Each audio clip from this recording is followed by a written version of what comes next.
Let's have fun with it. Uh-oh. Stepped up on the scene. Definitely. Yeah. Hey, Cat. What's wrong with these niggas, man? First off, no need to go back and forth with the scriptures, because every time you niggas talk, y'all just proving you wicked. Really? See, the UPK name was mentioned by some Israelite who called a leader a bishop. Really? And what I'm saying is all facts. You lost that. UPK, that's them hard cats. Cross that. Said the show today was Molech. Stop that. Hope you told Esau that when you got your cop badge. Hypocrites, that's that shit we don't like. Fraud niggas, that's that shit we don't like. Come on, man. You Tom Clancy niggas called division. Bunch of wicked ass niggas in your spirit bear witness. That's what's wrong with you boys. Let a man check it. Put on their neck, applying all this damn pressure. No regard for the black lives the clan gathered. That's the shows how you feel about your ancestors. If you really in these streets, where your teachings at? If you really meant a war, where your Mitri at? Brotherhood and loyalty, is you teaching that? Pharisees and heresies, you teaching that? When it comes to a check, you niggas turn into Judas. How you speak against the beast, nigga, join with they movement. You can't lock a brother up because he don't know what the truth is. Talking about building a nation, you helping us lose it. See, now y'all niggas see why we don't link up with no squad. The more you niggas teach is the reason you show why. The day you left us was the day that your soul died. The Lord named Yahweh, why you calling him Anya? It ain't come from the prophets, then you know that it's all lies. The general held door, nigga, he never jumped side. And y'all see everything we do for the 12 tribes. We see the shit you niggas do when Durst cry. Y'all hate it rank, now y'all copy our style. Shit, we heard about your video, seen it and smile. Now it's time to set the record straight. We coming for Nate, dog, let's regulate. Motherfucker, we hit him up. Why you suckers is fellowshipping? Fucking Christians, why would you ever consider dissing? Nigga, listen, you don't never last in our division. That UPK warhead launching is never missing. Officer down, I'ma start to offer you clowns. How you talking tough in your church offering down? Y'all just a cheap imitation. These niggas hating, wanna be us so bad as humiliating. Making diss tracks using indirect statements. I.U.I.C.P.D. on location, lying to their faces, lying in your convo, putting cases on everybody, nigga like Alonzo. UPK the big dog, rest of y'all just pups. We about to separate pure bread from mutts. Y'all days is up, y'all gay as fuck. You say you got the truth is you suck. Y'all should stick the line, cause rapping ain't where you won't go. You took your shot, got blocked, not today like Matumbo. Holding can't with Columbo, UPK do a jumbo. Can't beat us with the scriptures, rapping not in the rumble. Y'all second class, y'all wouldn't last in the jungle. You dealing with the predators, wearing purpley regular. I.U.I.C. so peeved, they irrelevant. Your track so corny, I'm doing this for the hell of it. Just to be clear, I don't give a fuck like I'm celibate. Got your bitches saying cheeky, you're so delicate. Then you try to pick up a mic, that ain't intelligent. If you talking numbers, you ain't fucking with us, they either. Cause every one of ours got 3 or 4 divas. You hard as the Justin Bieber, we hot as a fucking fever. You should join the Trooper program, you starving for a leader. UPK will make y'all men. We do a lot of charity, so we can take y'all in. Show you how to be a soldier, and to keep them hoes in their place. But to be honest, I'd rather punch them dead in their face. Kinda curious what color red and purple make now. Is that your camp or your girl camp? You stepping in the ring with the world champs. None of them punches was even landing. I.U.I.C. get slapped open-handed. Whole squad must be gay to follow a faggot. When we saw your weakness, know we had to attack it. Cross that line, now you suckers gonna learn a lesson. I ain't taking shit from no pussies and purple dresses. Call on in the building! I'll kill these motherfuckers niggas when I tell them. Stepping in the ring with the world champs.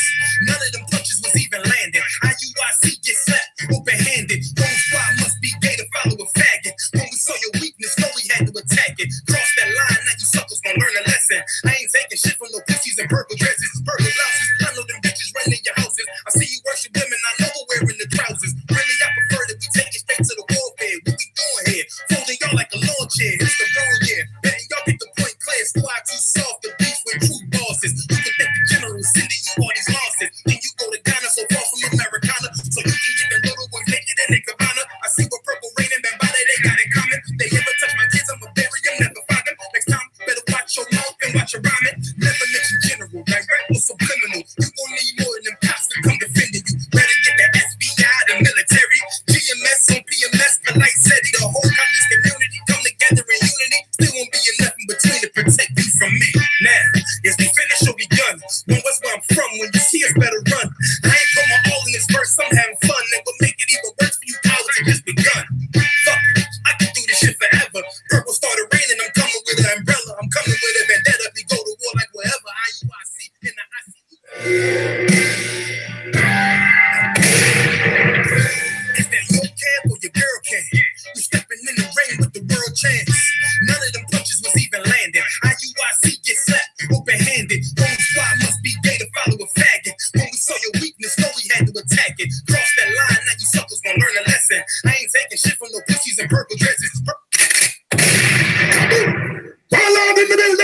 I kill these motherfucking niggas and I tell them. Stepping in the ring with the world champs.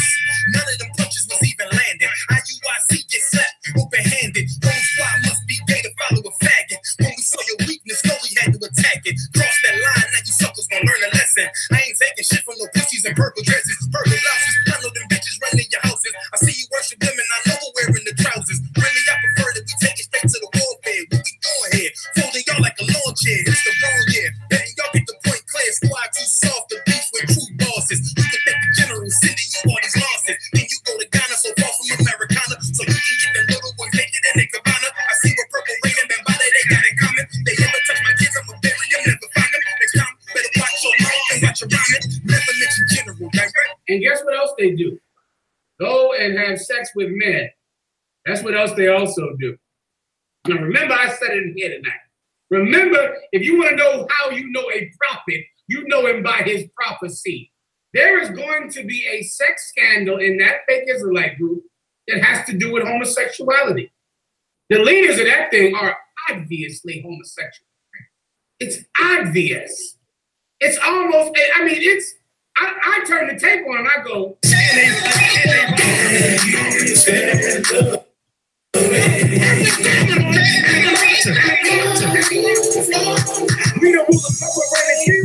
well, this cat is gay. This cat here is a homosexual now. This cat, the leaders of this fake Israelite group, these purple ones, he is a homosexual. He has been with a man. Now, hear me good. Now, the leader of this Israelite Jesus. Hold on. Ayash, listen up. Salakia, you there, brother? Yabashim Shabakata, brother. Salakia. Listen, brother. I'm seeing, I'm hearing, and we're gonna. Yeah, I mean, I'm here. I'm seeing, I'm hearing, I'm here. And I think it's something definitely. I mean, we definitely had to step up in and get people out of the goddamn nation. All right? That's right. Align people with who people needs to be aligned with, which is the goddamn Christian church. Because that's really what it is. It's the Christian church. Damn right. Christian church with fringes. It's the Christian church with, you know, with purple robes. It's the Christian church saying shalom. You get the point? That's all it is. It's Christianity, and Christianity at its core hates blacks, Hispanics, and Native Indian people, and has absolutely no inclination to restore Israel to the way it should be restored. They would rather see Israel to be restored, all of us, a bunch of square, dark-skinned white men. You get the point? That's right. They would restore our sisters to be a bunch of repressed white, dark-skinned white women. You get the point? They would restore our nation, all our young, strong black men to be half an effeminate, absolutely no masculinity, absolutely no sort of desire for what is good and holy and righteous. You get the point? What they desire, and I done looked at them for so long. When I say I look at them for so long, meaning not in admiration, but I done observe them. I done seen what it is coming out of there. And what they desire is to make the Bible something that the white man can digest. They desire to make the Bible something that the heathens can digest. And most importantly, their desire is to make the Bible, to make Christ, to make the Most High Power Yahweh something that Uncle Tom's sissified Christians can digest. Or else everybody would reject you. Or else everybody would hate you. Or else everybody would look at you like you're extreme, like you're radical, like you're too masculine, you're too this, you're too militant. That's the Bible. You understand? That is the Bible, brother. And I done looked and seen, and tonight, you know, we're going to do the color purple, brother. We're gonna rewrite the color purple. You understand? We're gonna recast Sealy. We're gonna recast Harpo. Yeah, I mean, we're going to rewrite the color purple, brother, because this law, this culture that we follow, men died defending it. You understand? Right. Men died. Abba Bivens was murdered on the streets in New Jersey by Muslims, by brothers who served another god. And he wasn't murdered for no goddamn faggot purple act. That's right. He wasn't murdered so you could walk around looking like a nice, good old tomboy that the white man loves. He wasn't murdered for you to turn woman into some big mouth, big-headed, adulterous Christian woman. And don't think we don't know what's going on in there. There's all the adultery is going on in there. And we got the proof. We got the reports. So many sisters done come and told us how you all wanted them to leave their goddamn husbands because of some white man's paperwork. Abba Bivens ain't get murdered for that. Right. And I'm saying Abba Bivens because, of course, this is where one West started. But if we look going all the way back to it, Christ ain't go on the cross for that shit. Christ ain't get beat and voluntarily give himself up for that nonsense you go in with. That bullshit you go in with. You get the point? That spirit you trying to bring, that old happy-go-lucky Sunday schools pen pal spirit you trying to bring up in here. Christ ain't go on the cross for that shit. When Christ was on the cross, he had two criminals on his left and his right and treated like brothers. The one who was with him. Right. You understand? Brothers who was sentenced to death, was guilty. He accepted one of those men. He ain't be like, man, I ain't supposed to be up here. F y'all. The Romans need to kill you, not me. He ain't separated himself from his goddamn brothers. But these purple sodomites are, these band of effeminate men, brother. Anyway, Salaki, before I continue, I heard a story. I heard a story about these guys, how they met you. That's where I want to start. How they met you all somewhere. Where was it? In Texas or Oklahoma? Oklahoma City, Cap. In Oklahoma, right? Come on, one come. All right, they met you all in Oklahoma City. Start me off there. All right. Yeah, it was a fresh Saturday. We just finished up with camp. So we headed to this local spot called Bobo's. You know what I'm saying? It's an outside spot where everybody go out the hour spot.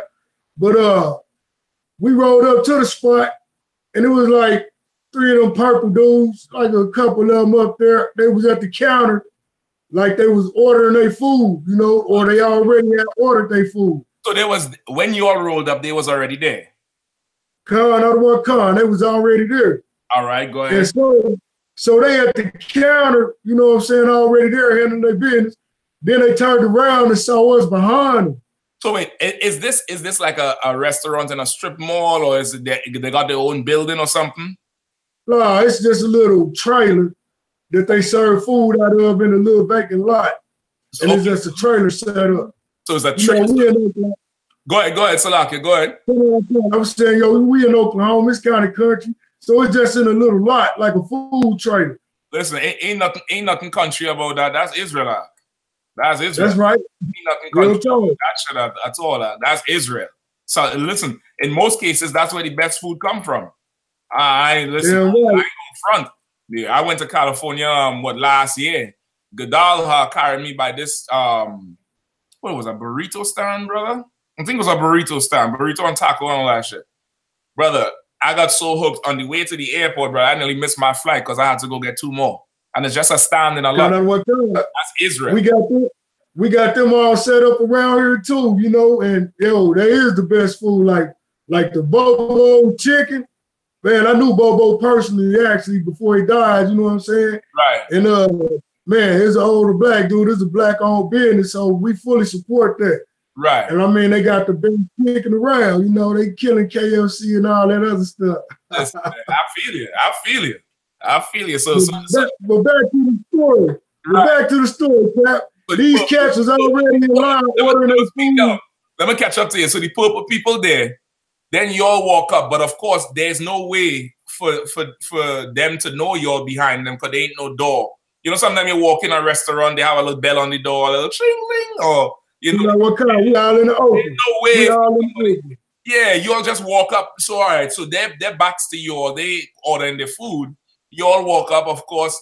So y'all waiting because they in front of y'all. Did y'all see them or y'all know it was them? Till they turned around and we saw the little purple and little gold, you know what I'm saying? When y'all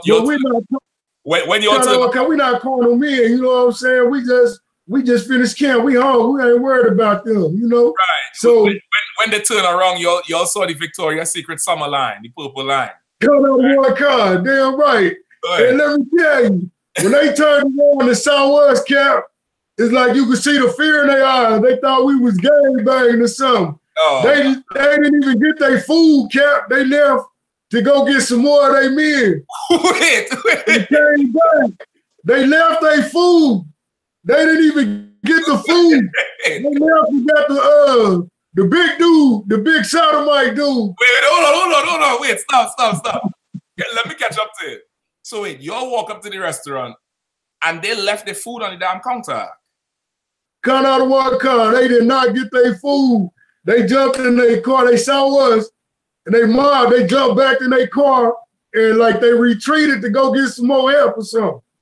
I guess they thought we was about to jump on them or something like that. So wait, hold on. So you mean did they say shalom or anything? Did they acknowledge you all? They didn't say shalom or nothing. Them dudes left. And they left to get some more of they dudes because they came back with like some more of they dudes. Like they had to get some courage or something. So they got one of they dudes. They got a few more of their guys to come back up there. Okay. And the dude that made the tape was like, he met me. Right. He came back, salam. You know what I'm saying? Like, the brothers wasn't even acknowledging them. You know what I'm saying? They ain't nobody's to us. You know what I'm saying? So we said to get our food. They went and called some dude. Come out of one car. They went back, because their little church is down the street. Okay. So they went to go get some more of their guys and came back. I guess they had to come back with some more men to be able to get their food because they thought we were going to jump on them. Why they couldn't get their food? How much men you all had? Yo, Cal, we was at least about 15 or 20, you know. All right. You know how I roll, Cap. You know how we roll. We out here. I think if it was just one of y'all, they probably would have left. I think if it was just you alone, they would have left. They see you alone, brother. They just know it's, I don't know. You know what I mean? Once again, even a Jehovah's Witness would turn around and say, brother, are you saved? Can I show you this watchtower? But these men took flight. The scripture said the wicked flee when no man pursue. Con out of one con. And that's what they did. They got in their car and they started filming us with their telephone. Wait, hold on. Stop. As they was leaving, he had his phone on the passenger side filming us to go back and run and tell they bishop or somebody, you know. Okay.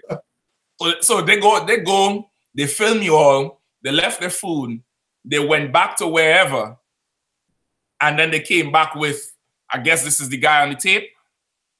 Cut out of one con, the dude on the tape. They came back with dude. Okay, all right, hold on. Let's see if we could hear what dude's saying, all right? Cut out of one con. Let's see if we could hear what dude's saying.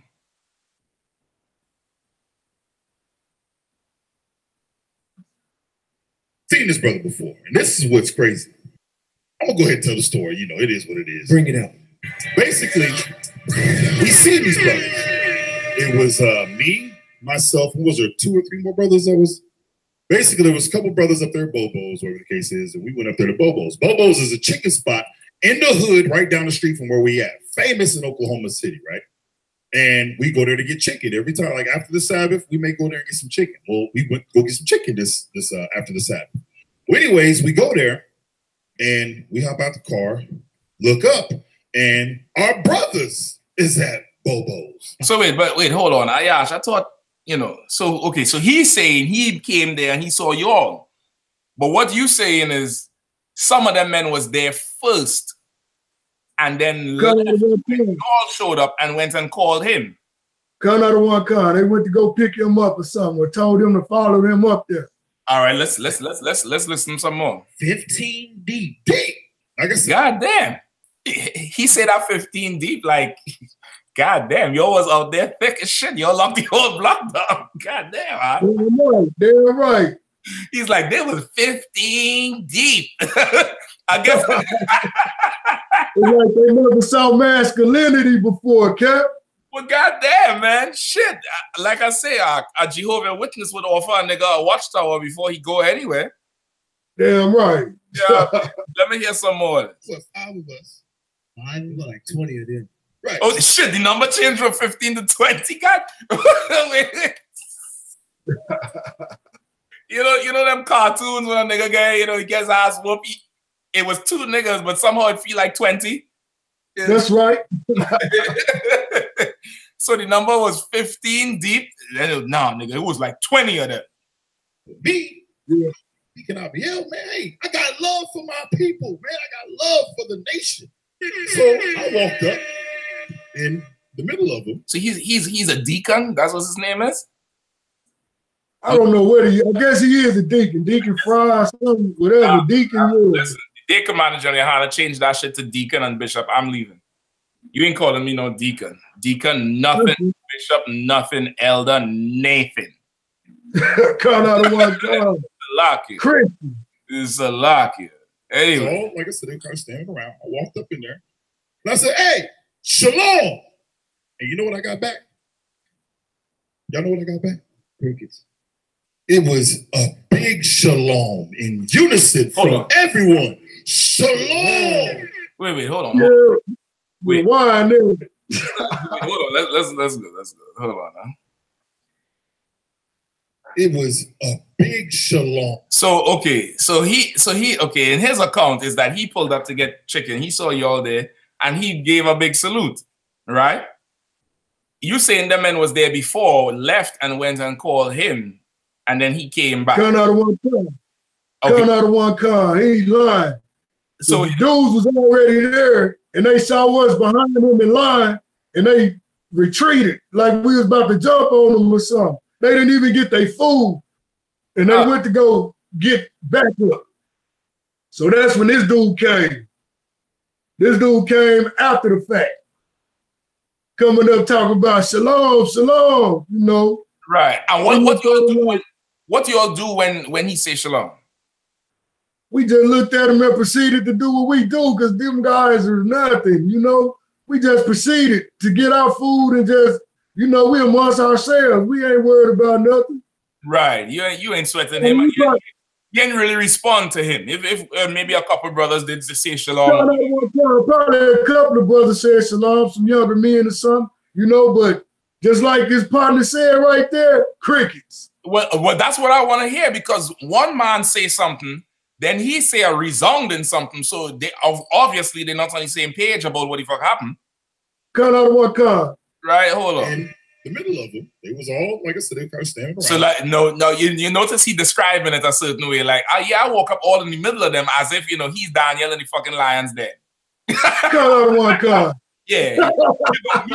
You know me, I'm Deacon Abigail. You know what I mean? You know me, I'll walk up, I was all in the middle of them. Yeah, I see what's going on here. These brothers, okay. I said it before, but I ain't never say it too loud. These brothers used to admire the hell out of us. These brothers admire the hell out of us, how hardcore we roll, how hardcore we look, how the general roll. And brother, once the heat turned to them, now it's like, I used to be your biggest fan. Right. That's what I'm getting off of these men here. You know what I mean? Like, I went up to these brothers and I said, shalom, and you know what I mean. That ain't. I ain't getting with that at all. I ain't with that. You said it, but your motive on it, and now you're coming here to say, get the point. But anyhow, your homeboy say it was crickets. Up in there, and I said, hey, right. Shalom, and you know what I got back? Y'all know what I got back? Crickets. Crickets. That's what it was. Crickets. Ain't nobody sweating. Right, ain't nobody acknowledging you. You not in the truth, man. So you just a civilian to us. Couple of young brothers probably said shalom. Say that again. He's not what? He's not a factor. He, like truth. He's not. Yeah, he's not a factor. He's just a civilian to us. Like a couple of the young brothers probably salaamed him back, but you know, like his boy said, crickets. It was crickets. Nothing to us. Right. Let me hear what he gonna say in some more. It was a big shalom in unison from everyone. Shalom. So I'm saying, that's a lot. Man, these guys, they not that bad. These are the better guys, some man. nice guys. These guys are great. Man, come on, man. Because I had seen stuff. They was saying purple faggots and all this other stuff. And there was no faggots. It was shalom. No, there were faggots there. There was y'all. Damn right. There. We ain't got to say shit. Y'all there. And shit. Right. Somebody had to call RuPaul a faggot for you to know he's a goddamn faggot. Some faggots there. That's right. There was some faggots there, brother. You get me? Hold on. Let me skip back a little bit. I just want to get to where he started. What's that? Well, anyways, we go there. Chicken spot in the hood, right down the street from where we at. Famous in Oklahoma City. Where's that? It was me, myself, and was there 2 or 3 more brothers that was?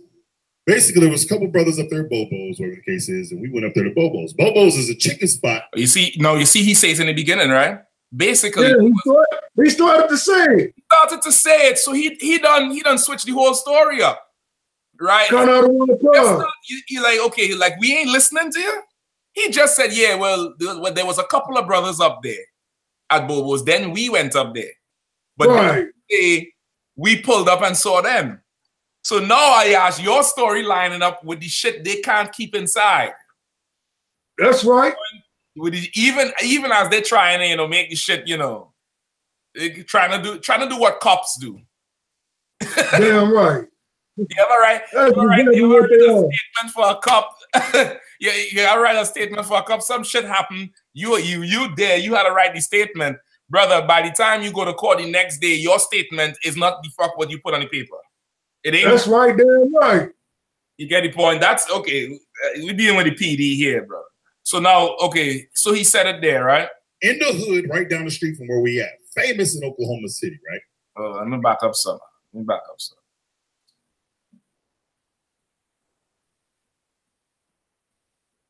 Bear with me. The brother called me a big fat. Okay, hold on. The brother called me a big fat sodomite, right?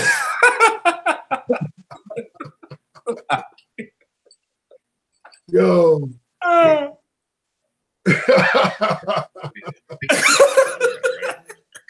He like so. Is that insecurity? Brother, I asked why you offending man like that. He said, now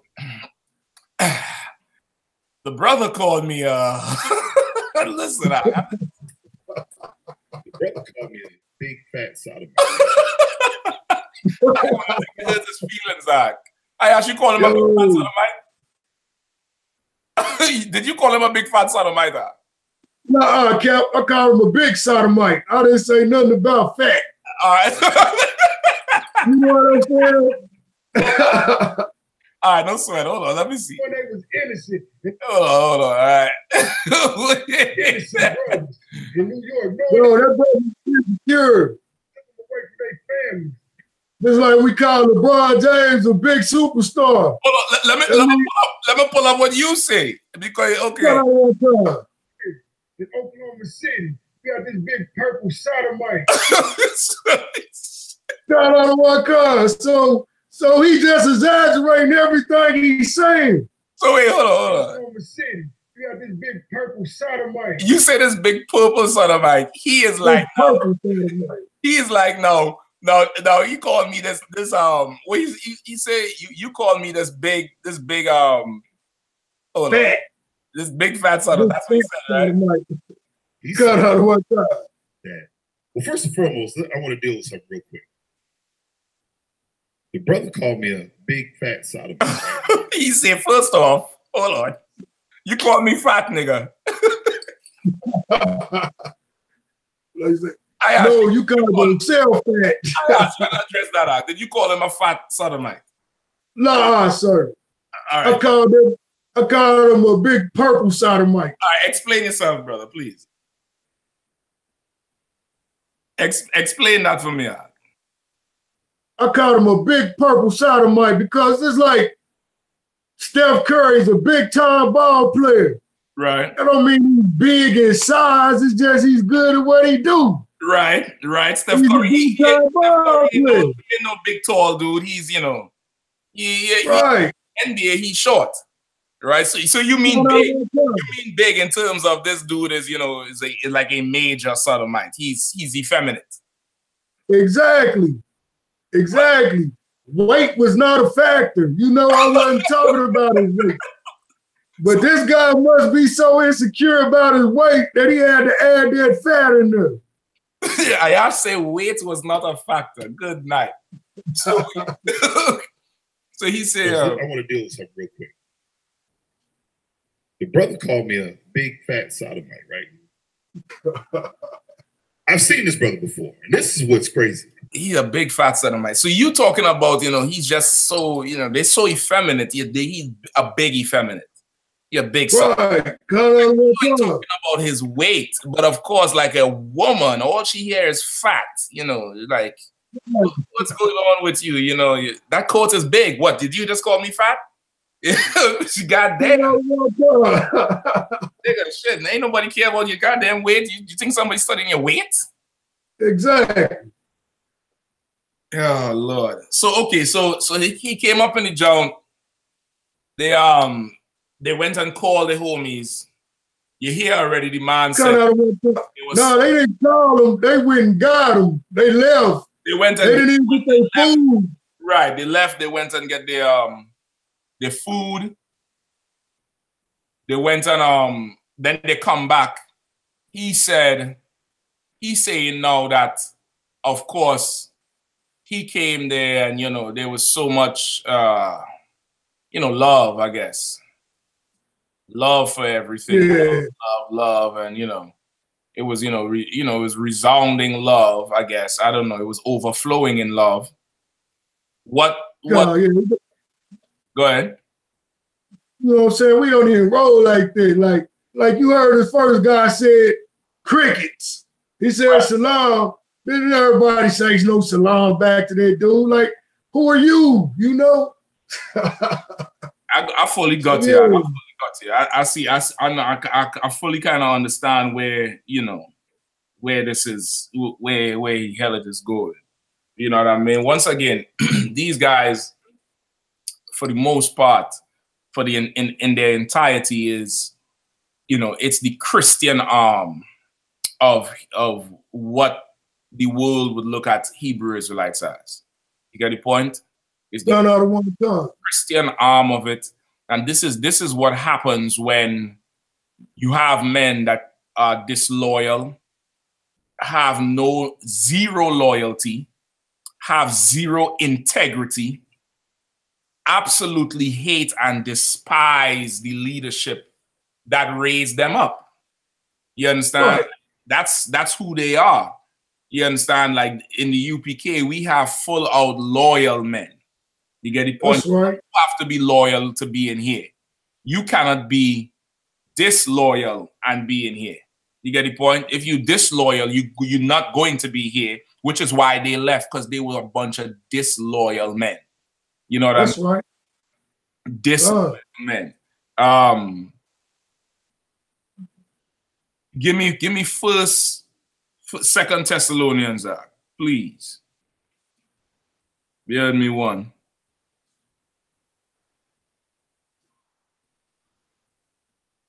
Right, Second Thessalonians. Yep.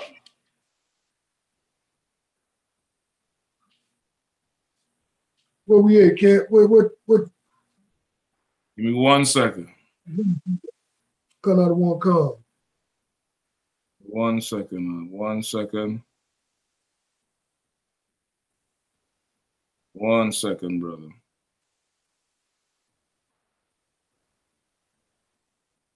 Give me 1 Thessalonians 5 and 12, Salaki. Give me 1 Thessalonians 5 and 12. 1 Thessalonians chapter 5, verse 12. And we beseech you, brethren, to know them which labor among you and are over you in the Lord, and admonish you. Right? We beseech you, brethren, to know them that labor among you. Like, it's imperative to understand the spirit of Yahushua and Christ, right? The spirit of the Most High and Christ. Because Christ knew who labored among him. He knew that there was a Judas in the room, as you know, is known today. Yeah, you get the point? He told them, he's like, listen, some of you are clean, but not all of you, right? That's when Judas left to betray him. And that's very important to know them that labor among you, because now these guys here, of course, you know, they didn't start nothing. You know, they just come on the scene yesterday. You get the point? They didn't start nothing. They didn't, you know, they newborn. What is called a new group now? They're millennials. These is the millennials. These, you know, these is the Tekashi 6ix9ine of the rap game. You get me? These are young guys, right? I'm not putting myself in Commander GEN.YAHANNA's shoes. I'm for sure a young man, but I'm a young man attached to the root and the foundation of it. I'm not a young man off somewhere sailing on a raft in the middle of nowhere. You get the point? Now, the men before raised up certain men who came into the classes, raised them up, give them, you know, the knowledge of the Lord. And some men, let me don't say some men stayed, one man stayed, and the rest left. That one man is Commander GEN.YAHANNA, and the rest of them left. You get the point? I believe the man who's in charge of this is Nate. They call him Nate. Nathaniel or Nathaniel. It's not Nathaniel, which is Nathan or Nathaniel, but he is Nathaniel or whatever, Nate, right? Used to be One West, from what I understand. Left, went and formed House of David. Then either broke off with Tahar to form GMS in the beginning, or broke off when Tahar just broke off from House of David. But whatever it is, IUIC is a product of rebellion. You get it? Damn right. Wow, that's it. Yeah, they're rooted in rebellion. It's you know, you can't, you know, it's like today how, you know, America likes to, you know, carry themselves as morally right and this and that, and don't like when people protest. But America was founded on a protest that turned violent, which is how you know, is not just ironic that tonight is right now in the white man's world is what the 4th of July is celebrating their rebellion, which is their independence. You get the point? That spirit of rebellion, the scripture says, as the spirit of witchcraft. You get the point? It's as the spirit of witchcraft. And what is Christianity? Witchcraft. It's witchcraft. It's witchcraft. It's, you know, it's not the spirit of the Lord at all. Right? That's right. Witchcraft. It's a seducing type of spirit. You get me? It's a seducing, you know, soft and easygoing, and say things you want to hear. Say things that, you know, people like. Don't say things that people don't like. You get the point? It's that type of thing. It's witchcraft. And this whole house that we're talking about, this whole purple house, is a house of witchcraft. Because it's built on rebellion. Right? It's built on rebellion. You get the point? So read the scripture one more time, Mark. 1 Thessalonians. Let me get back to it. 5 and 12. Chapter 5, verse 12. And we beseech you, brethren, to know them which labor among you and are over you in the Lord. Right. And admonish you. Verse 13. And to esteem them very high in love for their work's sake. Right, and to esteem them very high in love for their work's sake. You get the point? For their work's sake. like the men that left and forsook the truth, left their brothers, is men who did not esteem the brothers who taught them. These are men who did not think highly of, you know, Abba Bivens, Yaik, Right. Mashah, Ariyah, Kazak, Lahab, Shah, Yeshaya. They did not think highly of those men, because if you did think highly of those men, you would never paint the truth in purple. You would That's never right. the good, wholesome, holy thing that's in this Bible, that's the Spirit of the Lord, and dress it up like a cheap $2 slut. You understand? Hey. You would never do that shit. That's right. Because those men gave their life and died for this thing, you would make sure this thing stays as it is, because you esteem those men highly, but you didn't esteem those men. Right. Some cometh forth but just to steal. You just came to get whatever you could get because you was proud and full of yourself. Who made you bishop? You know, did somebody anoint you bishop? Did somebody call you up and say, now you are going to be Bishop Nate? Did somebody pour oil on your head and let it run down like on Aaron's beard and anoint you Nate? Bishop Nate? You get the point? You anointed yourself bishop. You are a self-made bishop, like every Christian. Like every Christian preacher is a self-made bishop. Nobody anointed you bishop. And if anybody did, nobody with authority did. Who was the authority that anointed you bishop, Nathaniel, and told you put on purple? All that is of your own mind. It's in your own mind. It's of your own vain knowledge. Once again, witchcraft. Witchcraft. Give me 1 Timothy 4:1. Real quick. Right? Give me 1 Timothy 4:1 real quick. Baba Kushar. All right. If there's anything you want to bring on too, let me know. All right. I just wanted to say, like, he was jumping from school to school and camp to camp. We call that being a whore. Listen, now, you know that's what whores do. What else to call it? I don't know what else to call it. And guess what school he's jumping to now? What's that, Cap? Sons of Ham. Oh, wow. Jumping into the Sons of Ham now. You get the point? Right into the Sons of Ham. If you esteem the men that you learn from, you would never do that. You would never do that. You understand? You would never do that. Give me 1 Timothy 4:1. 1 Timothy chapter 4, verse 1. Now the Spirit speaketh expressly that in latter times some shall depart from the faith. Hold on, say that one more time. Read it again from now the Spirit speaketh expressly that in the latter times some shall depart from the faith. That when? Latter times. The latter some time. shall depart from the faith. What's another way of saying the latter times? Later. Or the last days. Last days. Latter times, some will depart from the faith. Later on, in latter times, some will depart from the faith, which is what you get when men leave the UPK, when men leave One West. You understand? When One West, you depart from the faith. You get the point? You can't depart from the faith. What offense could there be to make you turn from the truth? What could a brother do to you that makes Christ not black anymore?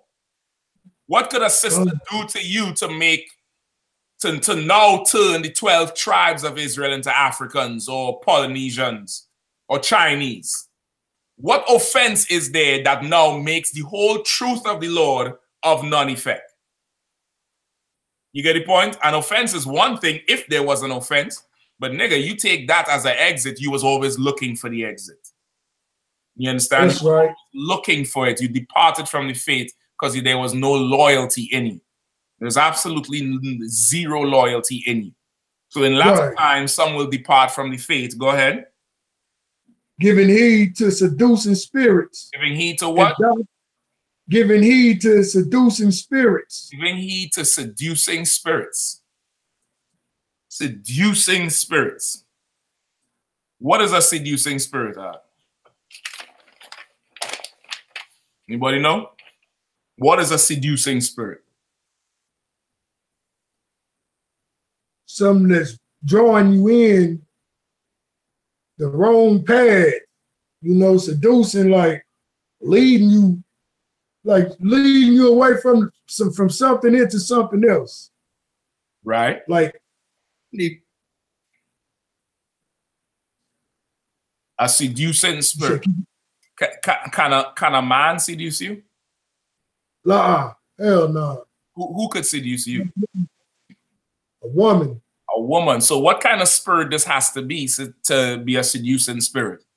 A feminine spirit. It has to be a feminine spirit.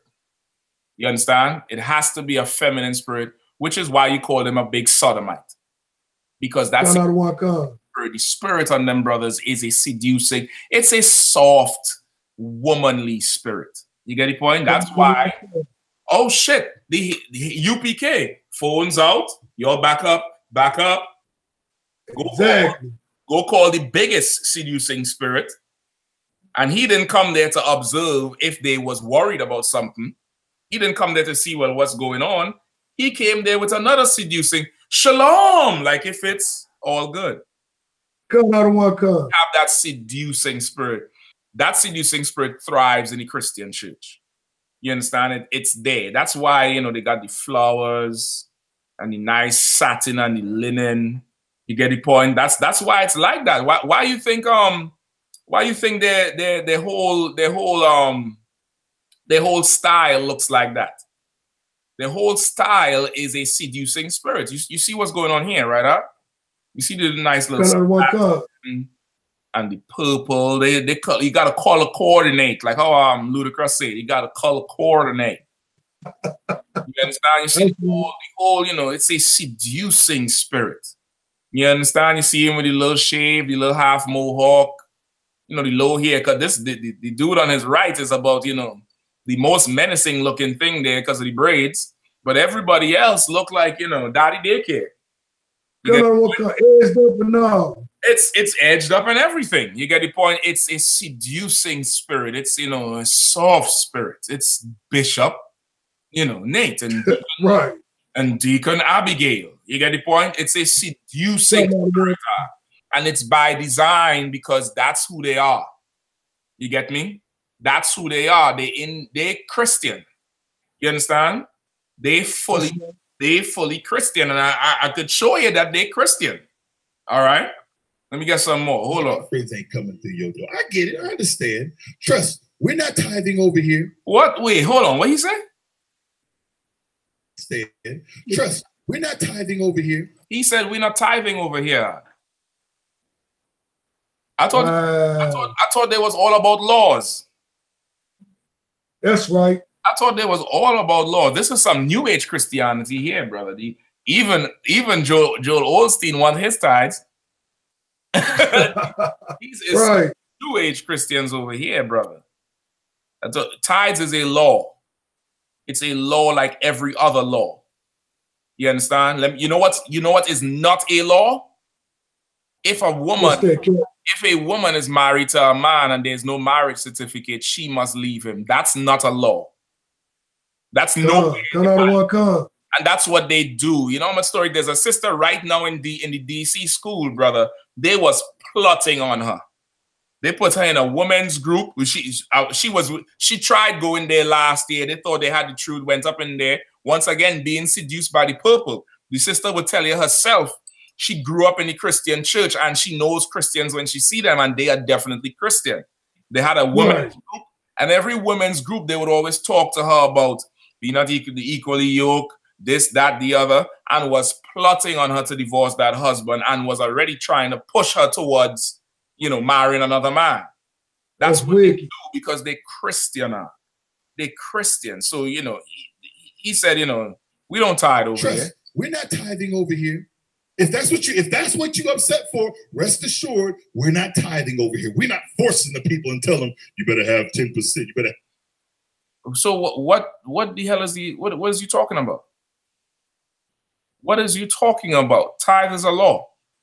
If you're not he who offending one, offending all, goddamn nigga. Right. Don't teach them not to pay tithes? Shit. No wonder it's edge ups. No wonder it's, you know, telling women to divorce their husbands. No wonder it's, you know, general butt naked. All of a sudden, I had to salute this damn Hamite. Imagine me, an Israelite, the son of a goddamn slave. I have to look general butt naked in the goddamn face and say, "Hey, Shalom, Yaba Shem Shabrakatha." Brother, that's oppression to a black man. Imagine how I have to salute my oppressor. Imagine how I have to take him in and love him because of your rebellious, effeminate self.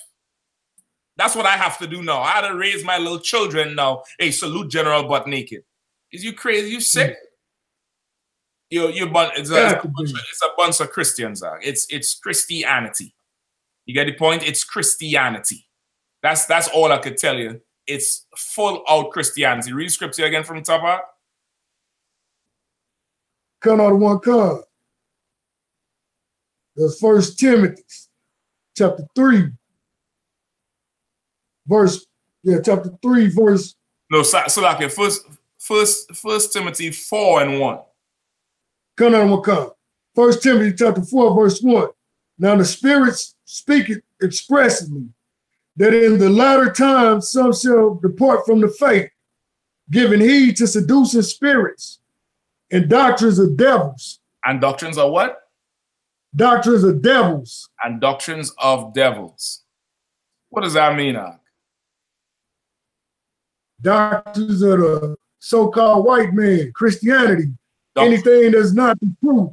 Exactly. Doctrines of the white man. Doctrines of Christianity. You get the point? Doctrines of one kind. And that's what they do. They teach doctrines of the devil. What is a doctrine of the devil? You must go down to the courthouse and get a marriage license and get a ring. That's the white man's marriage, Ak. The white man's marriage is a piece of paper. Them white faggots be marrying women and never ever go in the bed with her. They get married to her for what it is, which is a business deal. That's why you need a license. Like if you're having a bar, if your business is a recreational bar, you need a liquor license. You need a license to this, license to operate that, because it's a business contract. What the contract I have with my woman is between her legs and body going in body. That's the contract I have with her. That's right. And that's the contract I have with all of them. Not just one, which is the doctrine of devils. That's the white man's way of life, Ak. And that's who we follow in here. That's who we talking about here. Not we following. That's what we talking about here. You get the point? Seducing spirits, doctrines of devils, Ak. This is the Christian church, Ak. I don't know how else to explain it to you. This is a I'm with you. I agree 100%. I'm trying to tell you. It's like in America, Cap, it's like they took away the Most High when you go get their paper from the white man. You replacing the Most High with the white man. Now, let me ask you something. They go get that paper from the white man. Do they pay the white man a dowry?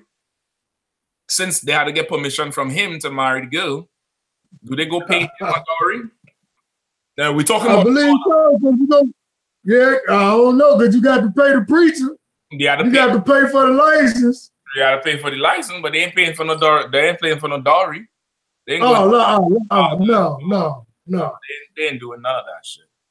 They ain't doing none of that shit because they are Christian. And they're fully Christian.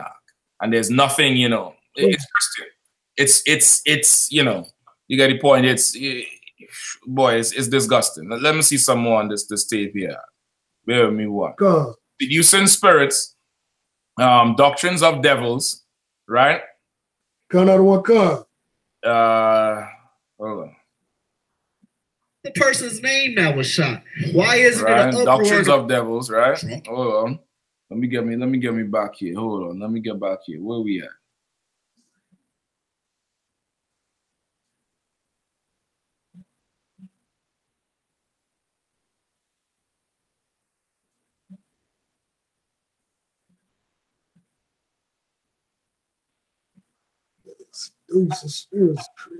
The person's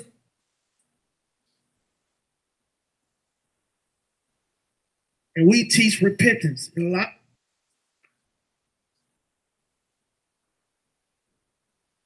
This what it is. Go ahead. We in them streets and we teach repentance. And a lot of them people got cut by the scriptures. So when they found opportunity to jump on us, they had no opportunity. You gotta remember, the woman across the street had on pants. Anytime you walk past our camp. So wait, the woman across the street had on pants. What's wrong with wearing pants? Nothing if they made for a woman. So okay, so these sodomites are a woman can't wear pants. That's what they're teaching. Con out of one con. It's brother. I don't know, I don't know what to say again about these, you know. I don't understand, you know.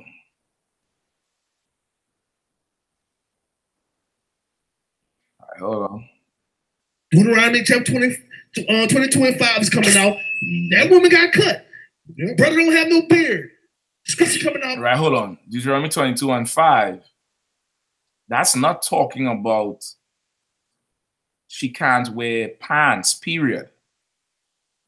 You get the point? That's not talking about that. Deuteronomy 22 and 5.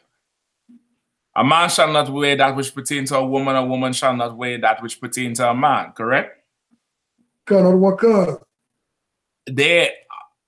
there pants made for men? Yes. They're pants made for women. Do men wear shirts?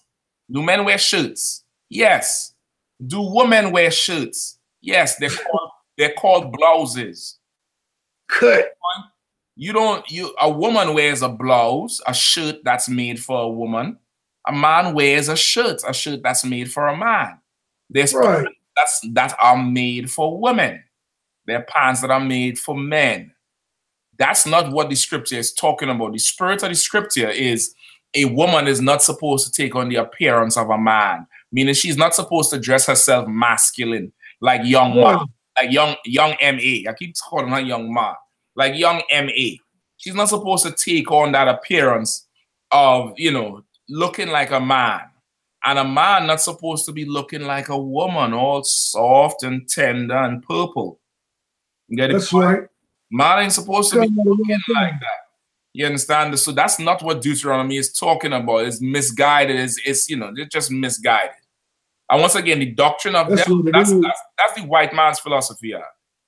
That's the white man. They be butchering these scriptures, Cap. You know what I'm saying? They didn't learn that in one West. No, they didn't. They didn't because they wasn't there. Somebody was there and then left and then, you know, went with the rapists and them.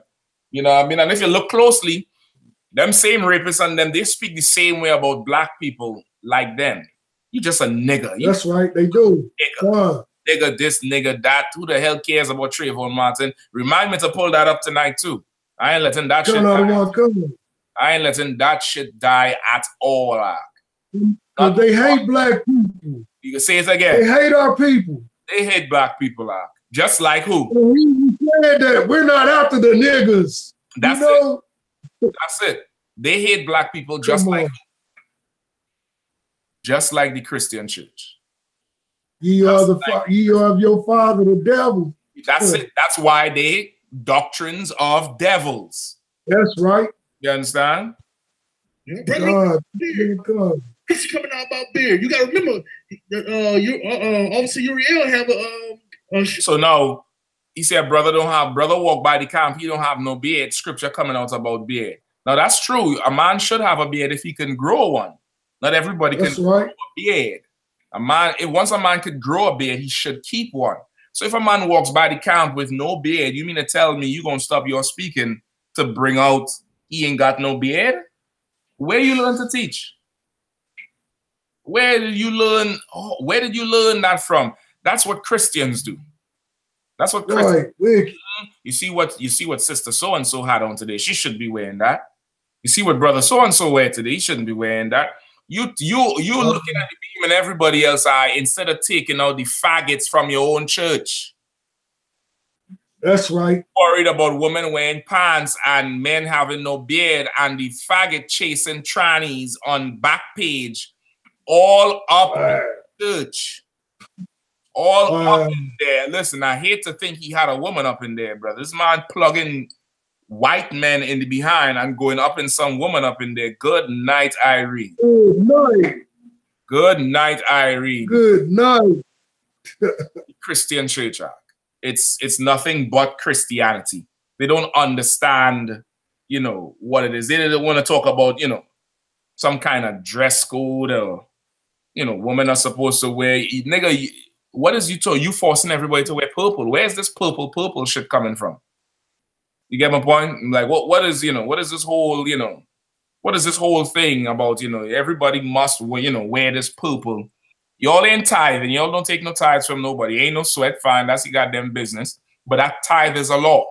It's a law in the Bible to be kept like every other law, like the Passover, like not marring your beard, not marring your face or the hairs on your head, not balding your head, not marrying a slut, not being a homosexual.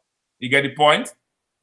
It's a law like any other law. But once again, seducing spirits. Brother, you ain't got to tithe. You ain't got to tithe, brother. Just come on in. You ain't got to tithe. And here he said, we don't force nobody to pay no tithes in here. Well, nigga, what the hell is you doing? What the hell is you doing there? You're surely forcing women to leave their men. Right. You're surely doing that. You're big on that, though. You're big on that. And brother, from what I hear is, once the woman divorce the men, you know, they line up themselves to go marry them sisters. And of course, Eve is a simpleton, you know. Anything carnal, you know, Eve is very, very responsive and receptive to. A wise woman knows she's carnal and would watch her step. A dummy would think knows everything and run up in there in that purple. You understand? Run up in there in that purple. And let me tell you something now. It's all sorts of adultery going on in there. It's all sorts of adultery. I'm telling you straight up. I heard the stories and I done got proof. You get me? I done got the proof. I done got, you know, so much. Listen, now, hold on. Stop right there. You're gonna think I lie. you're gonna think I lying on them.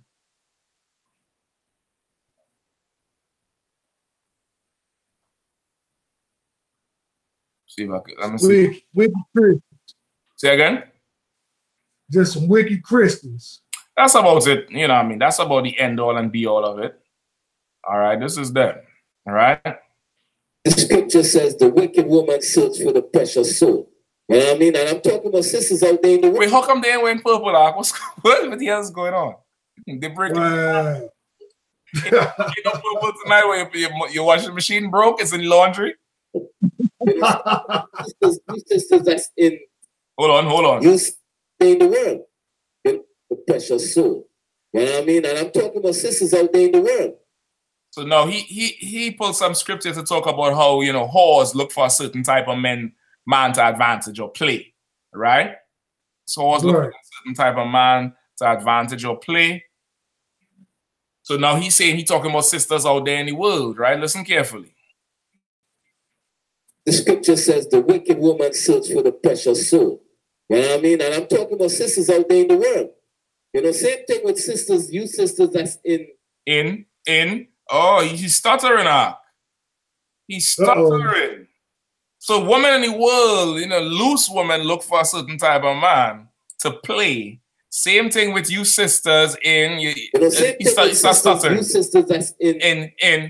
You sisters that's in the truth. In where? You know, I know a lot of you. Oh. The same thing that's in.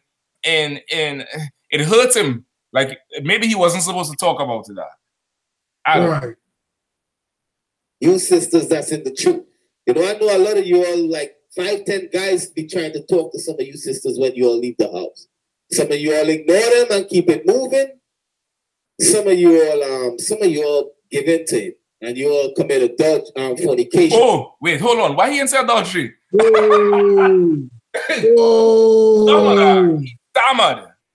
He stammered. Why you sisters laying a stumbling block in front of your brother? He can't even talk. You purple sisters, right?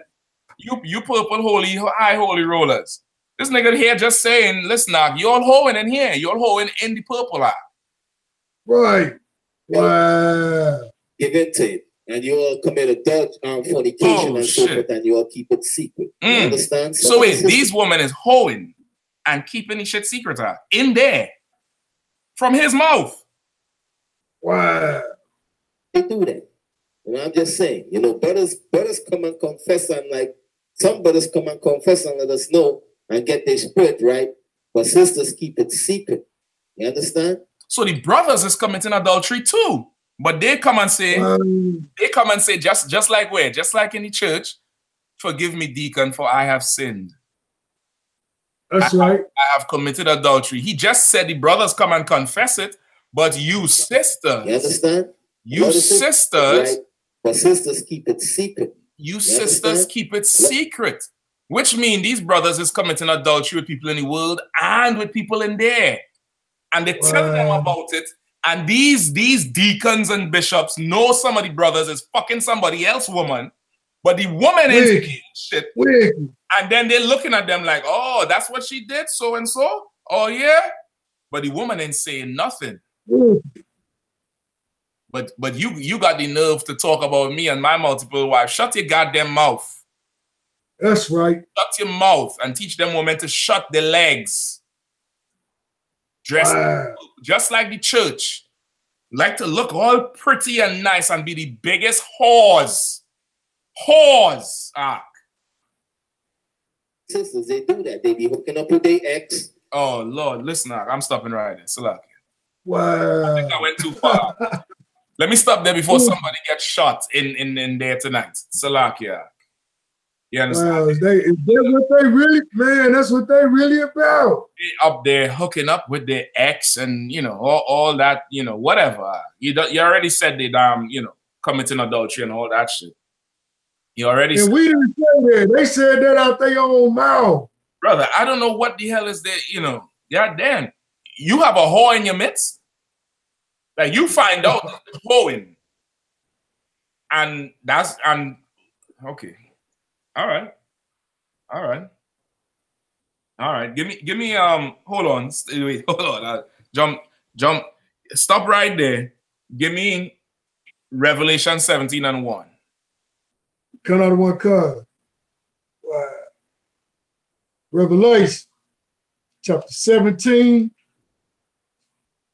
verse 1. And there came one of the 7 angels which had the 7 vials, and talked with me, saying unto me, come hither, I will show unto thee the judgment of the great whore that sitteth upon many waters. Of the great whore that sitteth upon many waters. So the angel showing John the Revelator the judgment of the great whore that sits on many waters, right? Come out of one car. Okay.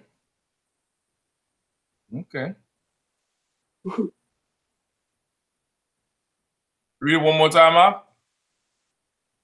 And there came one of the 7 angels, which had the 7 vials, and talked with me, saying unto me, come hither, I will show unto thee the judgment of the great whore that sitteth upon many waters.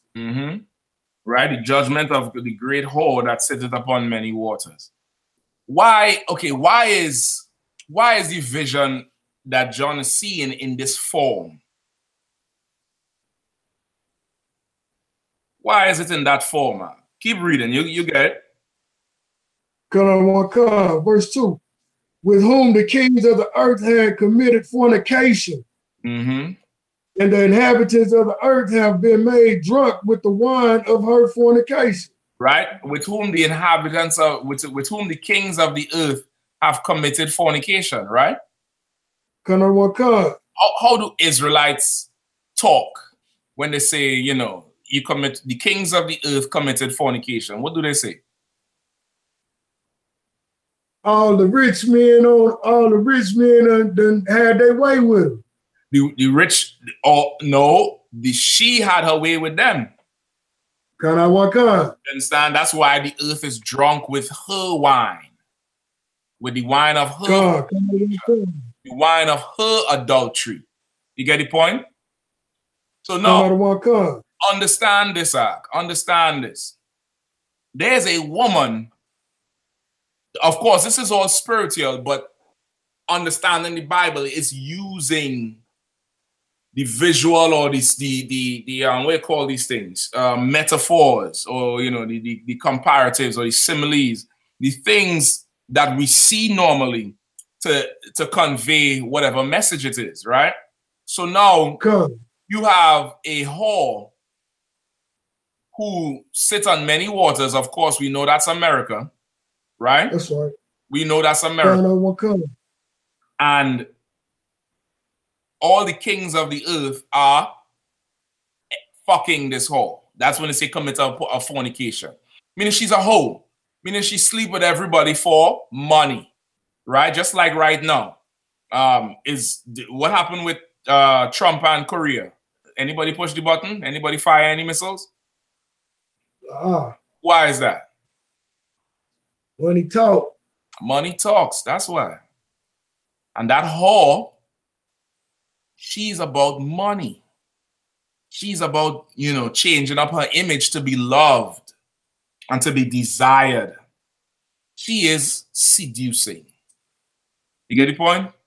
She is seducing. She's seducing everybody because it's about money. It's about gain for her. You understand? It's about money and gain. Now give me verse 4. Verse 4. And the woman was arrayed in purple. In what? And scarlet color. Read it again. The woman was arrayed in what? And the woman was arrayed in purple. Hold on, wait. Say that again. She was arrayed in what? In purple. She was arrayed in what? Purple. Brother, you look up any image of this vision, brother, and this is what you'll see. This is what you'll see, a woman sitting on the beast, arrayed in purple and gold. Don't those look like one of them adulterous whores in there? Wow. Look like the I.U.P.K Passover in the woods. That's right. Just like one of them. Because that's the spirit of a harlot. It's the spirit of a whole. It's an effeminate spirit, and that's that's what they wear. That's who they are. That's what they wear. They're Christian. The Christian as could be, just like the Christian church. Christian, they like to think, now there was an argument. Purple is a royal color. Royal this, royal that, royal the other. Blase, blase, blah. Who the hell cares what? It's, it's royal. You know what I mean? In their mind, this shit is, it's from the Lord. It's the royal. It's royalty. You get me? In their mind, this is straight royalty, and it's not, and we're gonna break it down. You get the point? It's not, it's what they think it is, that's not what it is. But somebody taught them this, so of course they're gonna run with it. All right? Go back to 1 Timothy 4. 1 Timothy chapter 4, verse 1. Now the Spirit speaketh expressly that in the latter times some shall depart from the faith, giving heed to seducing spirits and doctrines of devils. Verse 2, speaking lies and hypocrisy, having their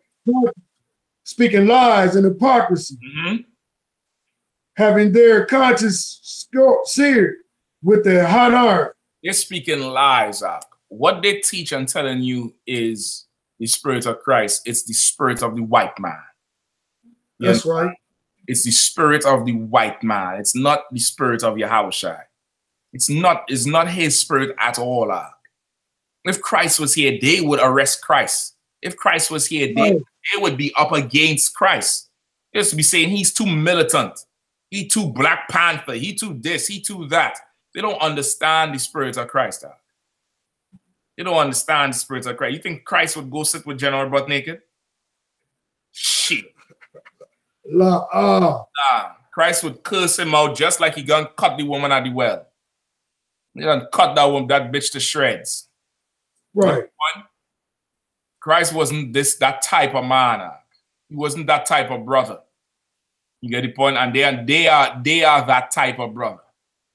They are that Christian type of brother that is, just ridiculous. All right, keep reading. Go ahead, Salak. Now go ahead, you was gonna say something? Yeah, I was gonna say they like Catholics, the Catholic Christians. You know what I'm saying? Listen, it's deep Christianity. It's somewhere between, you know, Roman Catholicism and I don't know. Goddamn, we call this thing what do you call the thing again? The apostolic succession. Apostolic succession. Somewhere there. It's somewhere, you know. You know what I mean? It's somewhere there. You know what I mean? Read the scripture where you gotta get on. Verse 3. Forbidding to marry. Wait, say that again. Forbidding to marry. Forbidding to marry. That's because they teach any doctrines of the devil. So you know what they tell you? What do the Catholics tell their people? They can't marry at all, right? If you want to come and be in the brotherhood and serve the Lord, you can't have no woman. If you want to come and serve the Lord, your sister, you can't have no man. You got to give up rod and box if you know you want to serve the Lord. That's what the Catholics tell you. They tell you you could just have one. But you can't have no more. They are forbidding you to marry. They're forbidding to marry. You can't stop me from marrying. Yeah, the Lord put meat on the earth for something. It's enjoyable. It's goodness up in there. There's goodness up in there, but of course you'll never know because you're a big sodomite. You understand? You'd never understand, you know, how, you know, the quality of, you know, a good woman. You'd never understand the quality of having a few good women. You'd never understand it. They'd never understand the quality of having a few good women who do not commit adultery. You get the point? They marrying one and them bitches is hoeing. Straight out the brother mouth. Out his own mouth. Out his own mouth, and they only marrying one. Maybe you just can't handle more. Ain't no sweat. You can't even handle the one. Right. You know. Wow. Shut him mouth. Right? Just shut your mouth and build your, you know, your choir and build your, you know, African outreach. Pretty soon they're gonna put up a purple ad telling you send 25 cents a day to save some dying Hamite in Ghana. You get the point? And brother, listen, this is what beats me with them. For the life of me, what is a street speaking like in Ghana? Are you saying all the people in Ghana is Hamite, is Israelites, or some? I believe they say some, right? They ain't saying all, right? So if some is Israel, what is the street speaking about the others who is not Israel? What is you saying? By now, there should be a damn near civil war there because these people who is the same skin tone, who have the same features that think they're the same, now you telling me they're not. It's not like here where it's Negroes versus the white man. You get the point? Right. So there's a guaranteed border. You get the point? Listen, even in Nigeria, them Nigerians, they all look the damn same. They have one crew called the Biafrans, which is some different tribe. The other Nigerians murders them Biafrans are because they believe in their mind that's a different race of people. So you take your purple sodomite behind to Ghana. You teaching them that they're Israelites and the Africans what? Allowing it? Nah, maybe you took the seducing spirit down here and said, you know what? We believe some of you all are Israelites. We don't know who. Come on in. Come on. We'll figure it out. You will tell by your spirit. We don't know if you're Israel or not, but just come on in. I don't get it, Ak. I don't get it. If you speak in the truth, Christ said, I came to bring division. And you dividing the Israelites from the Hamites, by now we should have a tape with somebody getting their head boss. You get the point? Because this is what Hamites do. Hamites fight tribes. But there's no fighting there. Who are you separating? Or are you separating? Maybe you're just recruiting Hamites, just like every Christian does. Maybe that's what you do. You're just recruiting Hamites for that grant money. that the UN gives. Maybe that's all. You just recruiting Hamites for that. Ain't no sweat. Ain't no big deal. Recruiting goddamn Hamites, man. Ain't sweating nothing. Right? Come out of one corner. Just like all the Christians go to Africa. That's what I'm saying? I heard it's good to tour down there. I heard it's a good touring spot. Yeah, man. Right? Come out of one corner. Forbidden to marry. Go ahead. And commanded to abstain from meats, which God had created to be received with thanksgiving of them which believe and know the truth. Brother, you telling me to abstain from meats with the Lord command to receive with thanksgiving? Thank the Lord for the Black, Hispanic, and Native Indian woman, brother. Make vagina great again, brother. That's what the general said. I'm gonna make it great. I'm gonna sample all 12 and then make the wrongs again and stack them up and enjoy them every goddamn night. It's damn right. Abstaining from meats, brother. The Lord said, receive that with thanksgiving. Receive it with thanksgiving, but you want to abstain from marrying. Meanwhile, you chasing General Butt Naked, who loved little boys himself, who was having sex with little boys. I saw Beast of No Nation, right? It was a fictional movie, but it was based on individual stories of different military generals in that Liberia, Sierra Leone area, right? And some of in that movie, you had that movie starring Idris Elba, right? And you know he had I don't know if you saw it. You saw that movie, Beast of No Nation? It's a movie about, you know, them in that type of militia crew, right? It's loosely based on General Butt Naked. But there was a few of them in there who was playing child soldiers in them African armies where they get the guns, you know, they're walking around naked, killing everybody. And a few of them were actually child soldiers who grew up, and then they casted them to play the part. And they said that that's what they actually did. One of them, he was a major one in the movie. I think his name was Tripod, right? He in the movie Butt Naked. He was one of General Butt Naked's soldiers. Anybody who ever seen that movie know what I'm talking about. He was one of them who was one of them child soldiers. They were drug up. And of course, Idris Elba, who is the general, who is the military, not the general, the commander, right? Commander this, commander that. He was having sex with them boys. You get me? Now the movie, it's taking parts from here, parts from this war, parts from that war, and putting them all together to give the world an idea of what was going on, whatever. But that thing actually happened. You get what I'm saying? That thing actually happened. Like this General Butt Naked is a murderer, cannibal, and a faggot act. And you fly 1,000 leagues for him when you have brothers that you put in prison right here. You wouldn't even say, listen, I was the lead detective on that case. We fucked up. Listen, let me get a chance to make this right out. You're an Israelite. I was caught up in the police department. They screwed me over. I didn't know this was going to go that way. And by the time I was in too deep.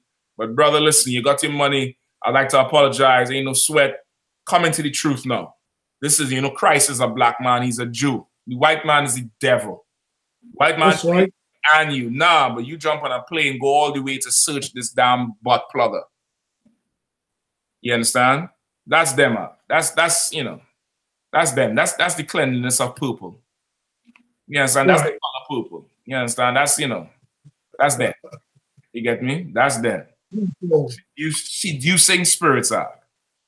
Seducing spirits. You get me? Everybody else. Hold on. Why? Why did he exalt Aaron? Read on. In holy man, like unto him. So he exalted a man that was like unto him. Read on. Even his brother of the tribe of Levi. Now let's drop down to verse 10. We're gonna get through this real quick. Verse 10. No, I'm sorry, verse 10. Right. So now this is them here, brother, explaining the purple. All right. You with me? This is them here explaining, you know, the purple. You know, how biblical it is, right? It's biblical, I ask. This purple is biblical. You know, you know, ooh, men of Lord wore the purple. Bullshit. Fuck out of here. Fuck out of here. That's right. Put upon him perfect. He put upon him. Listen, that Christian as Christian could be. God damn. Put upon him perfect. Glory. And strengthen him with rich garments. Say that again. With rich garment. Read that verse again. Brother, I guess this is a rich garment. You know what he looked like? You know them toys in the clearance section in Target?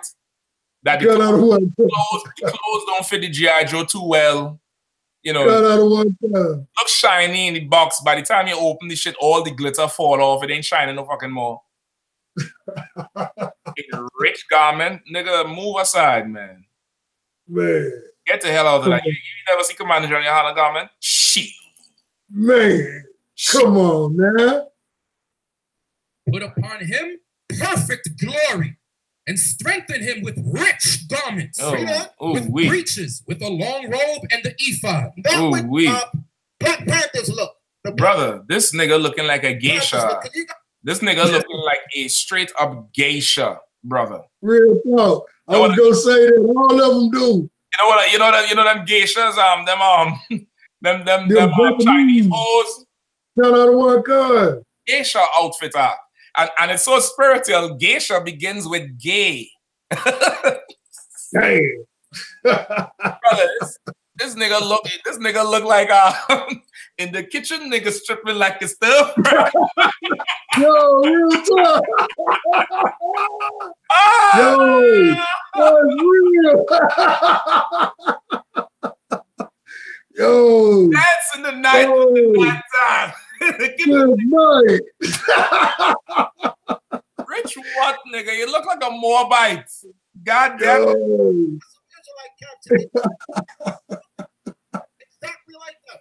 Brother, he looked like it. Oh my god. Then I dropped down to verse 10. Listen, now y'all had to tell me which one of them. And, I'm gonna leave them sisters alone. There might be women who not hoeing. But if y'all know who hoeing in there, let me see some tapes from in there. Who is the hoes? I know y'all dying to say it. Point out. Holy garment with gold and blue silk and purple. And no, you heard it, right? You heard the scripture, right? Hold on. Like caps today that look like the Black Prophets. Exactly like that. Okay, now drop down to verse 10. Verse 10. With an holy garment with gold and blue silk and purple. The holy garment must have gold, blue silk, and purple. And it's going to tell you scarlet too. You get the point? These niggas are straight purple. Straight purple. This is not a priest garment. A priest garment is gold with blue silk, scarlet, and purple. What? And purple. So you are talking about bitches in purple, and that was the royal colors. Hey, they don't like when we disrespect them. One nigga, he loses goddamn rag because they call him a big fat sodomite in his mind. You say big, he fat. You know, I mean, he probably went in the mirror, turned sideways, and take a big deep breath and inhaled. Yeah, I'm not fat. I'm not fat. You know the meme with Kermit, and then the other Kermit in the mirror wearing the hoodie.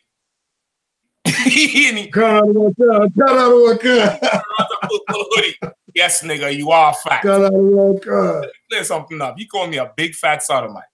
Okay. I wasn't talking about your belly. he ain't got no problem with the sodomite dog. He got a problem with the fat. So it's okay to call him a sodomite dog. Just, let him know he's skinny. Let him know he trim. He lean. Wow. I compliment him. Shit. Now this one here, they're talking about purple bitches. Nigga, you are. You are. All of y'all probably carry pads in your precept book. You are. Hey. You are. It's of the priest. That's not the garment of the priest. You're lying. That's not the garment of the priest. Read it again. And with an holy garment with gold and blue silk and purple. Where's the blue silk? The work of the embroiderer with a breastplate of judgment and with Urim and... All right, stop right there. I asked, give me that scripture in Exodus. Cut on what God. Give me Exodus 28 and 6. Cut on what God. Hold on. Exodus chapter 28, verse 6. And they shall make the ephod of gold, of blue, and of purple, of scarlet. Hold on.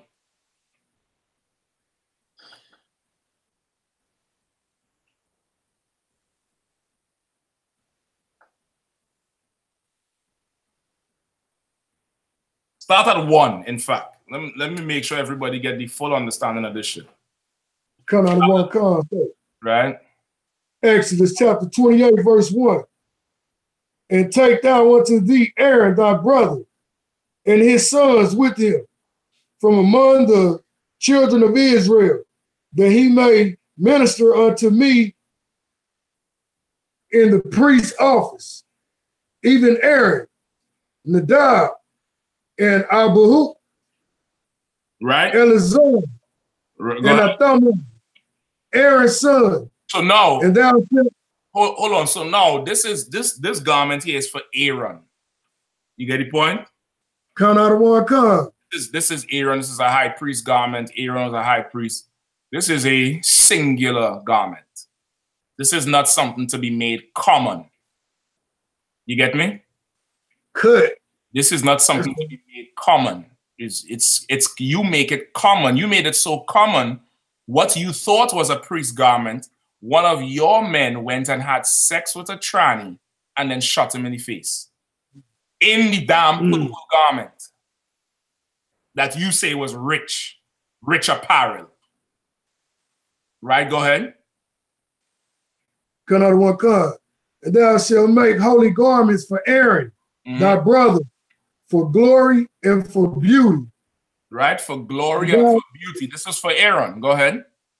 And thou shalt speak unto all that are wise-hearted, whom I have filled with the spirit of wisdom, that they may make Aaron's garments to concentrate him, that he may minister unto me in the priest's office. Right? So certain people alone were supposed to even work on this garment for Aaron.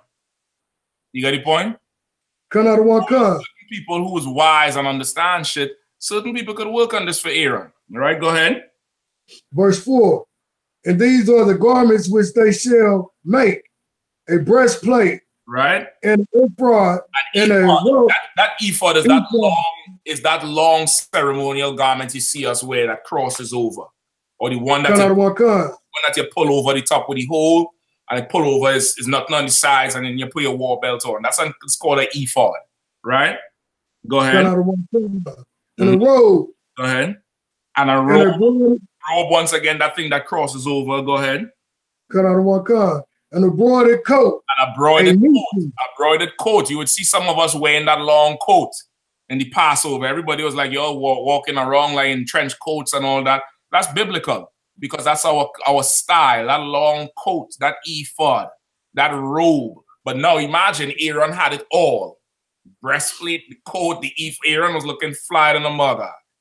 Aaron straight G'd up. You get the point? Go ahead. A mitri. A what? A mitri. Hold on.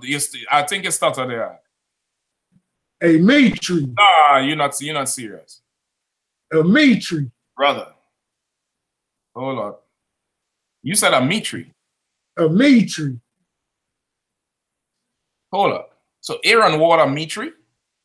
Cut out of one kind of mitri. Okay, all right. Sometimes after a certain hour, I don't see too well. That's why I don't like driving in the night. Anybody here have one of mitri? La. You sure? You sure? Maybe some other men do. Let's see. Let's scan the whole thing. He don't got none on. None. And that's the detective right there? Detective Nate. No mitri. No mitri. I thought this was the priest garment. Wow. Hold on. And he was real zealous. He was, woo! Look at them. Not a woman. A whole room of estrogen with no mitri. No mitri. No mitri. That's what he said. He was, hold on. Judgment. Now drop down to verse 12. He set a crown of gold upon the meat tree, wherein was engraved holiness, an ornament of honor, a costly work, the desires of the eyes, goodly and beautiful. So if people see the garments, they desire them. They look goodly and beautiful. And that's what. You see, he said people see the garments, but this was Aaron's garment. This was Aaron's garment. That's what he said. When people see it, they'll desire them. They put those fancy garments to attract people. That's why y'all do it. Y'all not wearing the garment because that's what in the Bible. Y'all wearing it to be that seducing spirit. That's why you're not wearing no meat tree. You know why? Because the first thing a Negro say when he see a meat tree is what? Are you all what? Muslim? Are you all Muslim? That meat tree look a little bit too combative. So you know what they do? We're not going to wear the meat tree. Wow. And then they say what? The scripture say, don't pray with your head covered or whatever, you know. You understand? What they wear not a priestly garment. All right. So now, pick up from where you were. A meat tree and a girdle, and they shall make holy garments for Aaron, thy brother, this was and his son. This was for Aaron and his sons. Because Aaron's son gonna wear it because the high priesthood would pass to him. You get the point? That's right. Go ahead. That he may minister unto me in the priest's office. Go ahead. Verse 5. And they shall take gold and blue and purple and scarlet and fine linen. What colors again? And they shall take gold and blue and purple and scarlet and fine linen. They shall take gold and blue and purple and scarlet. Scarlet is like a deep blood red, like a wine red, and make a garment. I ain't seeing no blue. I ain't seeing no scarlet. I ain't seeing no meat tree. So what is y'all talking about? And this was for Aaron and Aaron's line. Right. This wasn't to be made common. Listen, if this, hey, I ask, if this is the priest garment, why the fuck your woman wearing purple? Yo. Are they priests? Yo. Are they supposed to minister in the Lord's office? Yo. Okay, let's say they're right, Ark. Let's say they're right, and you know, this is the priest garment. Why is the woman wearing purple if this is the priest garment? Right, right. Point. This has nothing to do with the Bible. This is about being what the white man calls palatable. Palate. Your palate is your mouth. And what's palatable is something that could taste good to you and could salivate in your mouth. And to a Christian, that look they have, that spirit they have, is salacious. It's delicious. It's good. You get the point? It feels good. It makes them feel great. Right. And that's that spirit they have. This ain't got nothing to do with the priesthood. This ain't got nothing to do with the priest garments. You get it? You understand what I'm saying now? Got out of one card. No, I could show you some priest garment right here. I could show you some. I could show you some. You know, straight up and down. You know, hands down priest garment if that's what you want. Cut out of one card. Let us see. If that's what you want, I'll show you some priest garments straight up and down. Hold on, give me read scripture one more time. Cut out of one card. We'll start back at the top. Yeah. Exodus chapter 28. We'll start back at verse 1. And take thou unto thee Aaron, thy brother, and his sons with him, from among the children of Israel, that he may minister unto me in priest's office, and even Aaron, Nadab, and Abihu. No, not from verse 1. Not from right where we was describing the Oh, come out of one card, 28 and 5. Exodus 28 and 5. And they shall take gold and purple and blue and purple and scarlet and fine linen. And they shall make the ephod of gold, of blue, and of purple, of scarlet, and fine twined linen, with cunning work. Right? Fine linen with cunning work. Keep going. Verse 7, it shall have the two shoulder pieces thereof, joined at the two edges thereof, and so it shall be joined together. Right? It would be joined together at the shoulder piece, just like one of our garments. You know, our garments at the shoulder on the top here, it just come together at the top and be joined at the top. That's how, you know, that's the garment. You dig? Come out of one con. Go ahead. Verse 8. And the curious girdle of the ephod which is upon it shall be of the same according to the work thereof. Even gold of blue and purple and scarlet and fine twined linen. You understand? Like that's what a priest should look like. Now, brother, I got it right here for you. I got it right here. I have no fear. I have no fear. I got it right here. All right. Read the colors one more time. And they shall take gold and blue and purple and scarlet and fine linen. Right? What colors you see in here? You see in this picture? Kind of one kind. The old Passover. This is, you know, can't remember. This is Quetzalcoatl on the right here. This is young Captain Akkad, brother. Akkad was a trooper here. Trooper here, looking rough and tough in his all black, rocking it out because he didn't leave the traditions of his father. That's right. Who is this on the left, on Akkad's right? General Q. That's Field General Kobala Martha. What colors you seen on General Kobala Martha? You got that blue. Uh-huh. Got that purple. Uh-huh. Got that scarlet. And then what else you got? Got that gold. Got that gold. That's a priest garment. And he rocking the mitri. And the mitri. And he rocking the goddamn mitri out. They don't know what the hell they're talking about. Look at this. Look at it from another side here. There's a group picture here. Look at General Q garment arc. Look at that goddamn garment arc. That's a garment, brother. That's the garment. That's the priestly garment they're talking about. Right. And that's the priestly garment they're talking about, brother. Not that bullshit them niggas wearing. Right. Listen. This here, General Q wear it in honor of the tradition. It's not he's saying he's the high priest. But notice, not everybody is wearing that garment. You notice that? Gun out of one kind. Because that's not our tradition. Our tradition is not to appear like a ton of iRobots. Right. Everybody is wearing a headpiece. Everybody is rocking garments with fringes on the border of blue and the girdle. General Q rocked Aaron's garment. You understand? That's right. That's not that purple trash them niggas is wearing out. Not at all. Keep reading where you're at. Verse 6.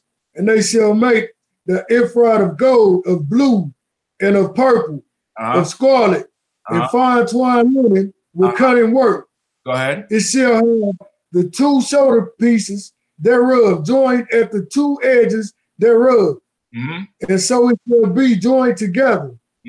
Skip me to where this it's a strange work. Hold on.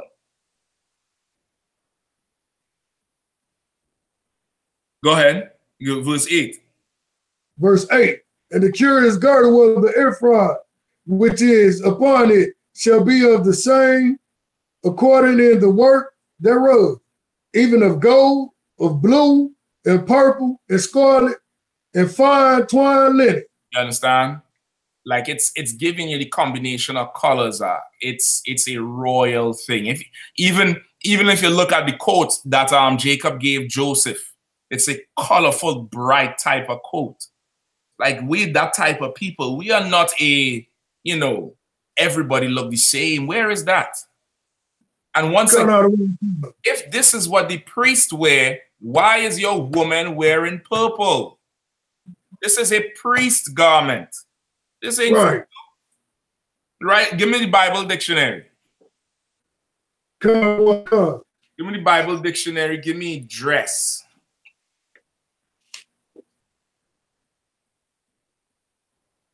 Gotcha.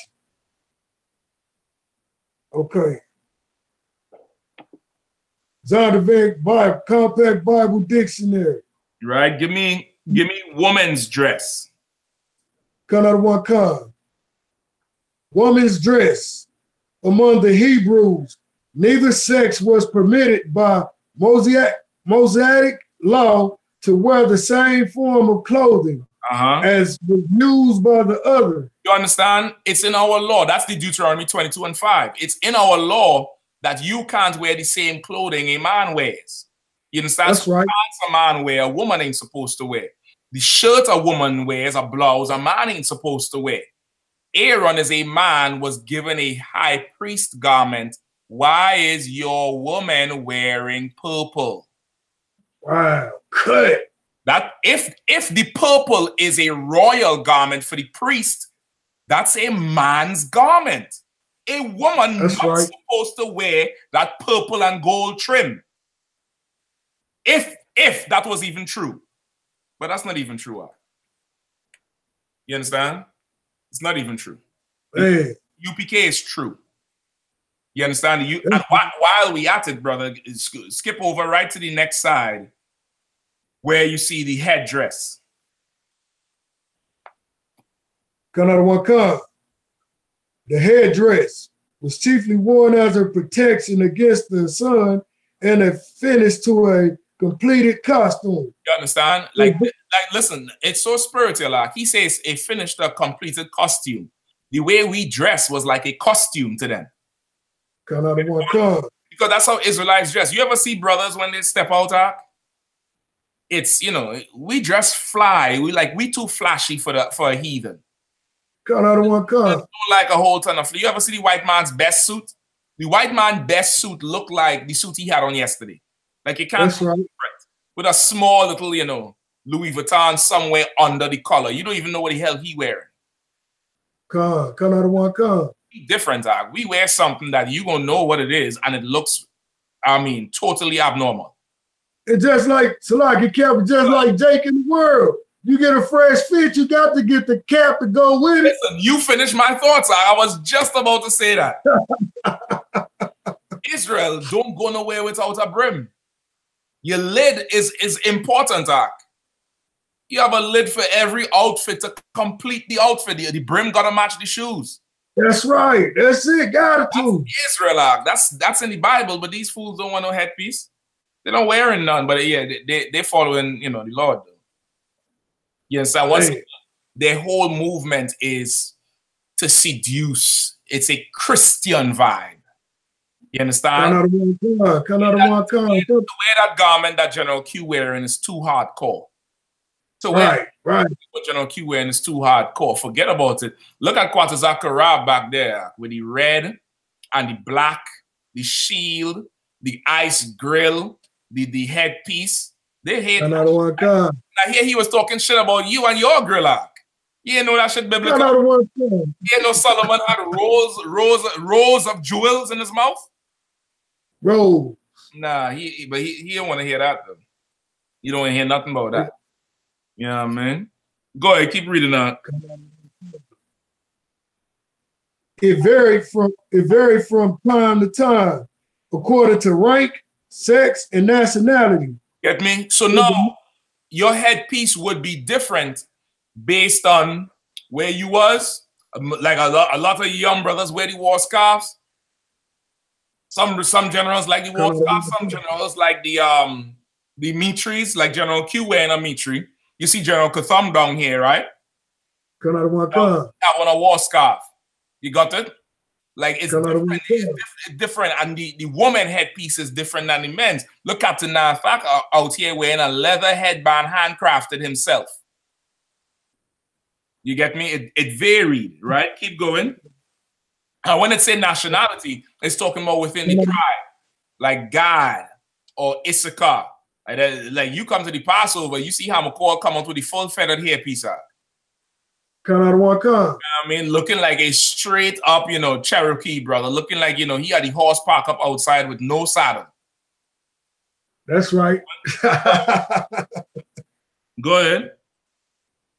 In the main, however, there were three known types that were worn by the male members of the Hebrew and surrounding nations, the cap, the turban, and the headscarf. Right, the cap, the turban, and the headscarf. There were three main types, right? The main types. There were other types, but the main ones brothers would wear would be the cap, which is like the it's a beret. I'm gonna pull up a picture of it now. The Commander Gen.YAHANNA got one. Kapash be rocking one. Jeremiah be rocking one. That beret, that's Israelite, right? The cap, the turban, which is the mitri, like what General Q wearing here, or the headscarf, which is what the majority of the brothers wearing here. This brother here wearing one too. You understand? Keep going. The ordinary brimless cotton of woolen cap, corresponding somewhat to our skull cap, was sometimes worn by men of poor circumstances. Right. Captives are seen wearing these as they are depicted on the Bahistan rock. The turban was made of thick linen material and formed by winding a scarf or sash about the head in artistic style. You understand? And neatly, right?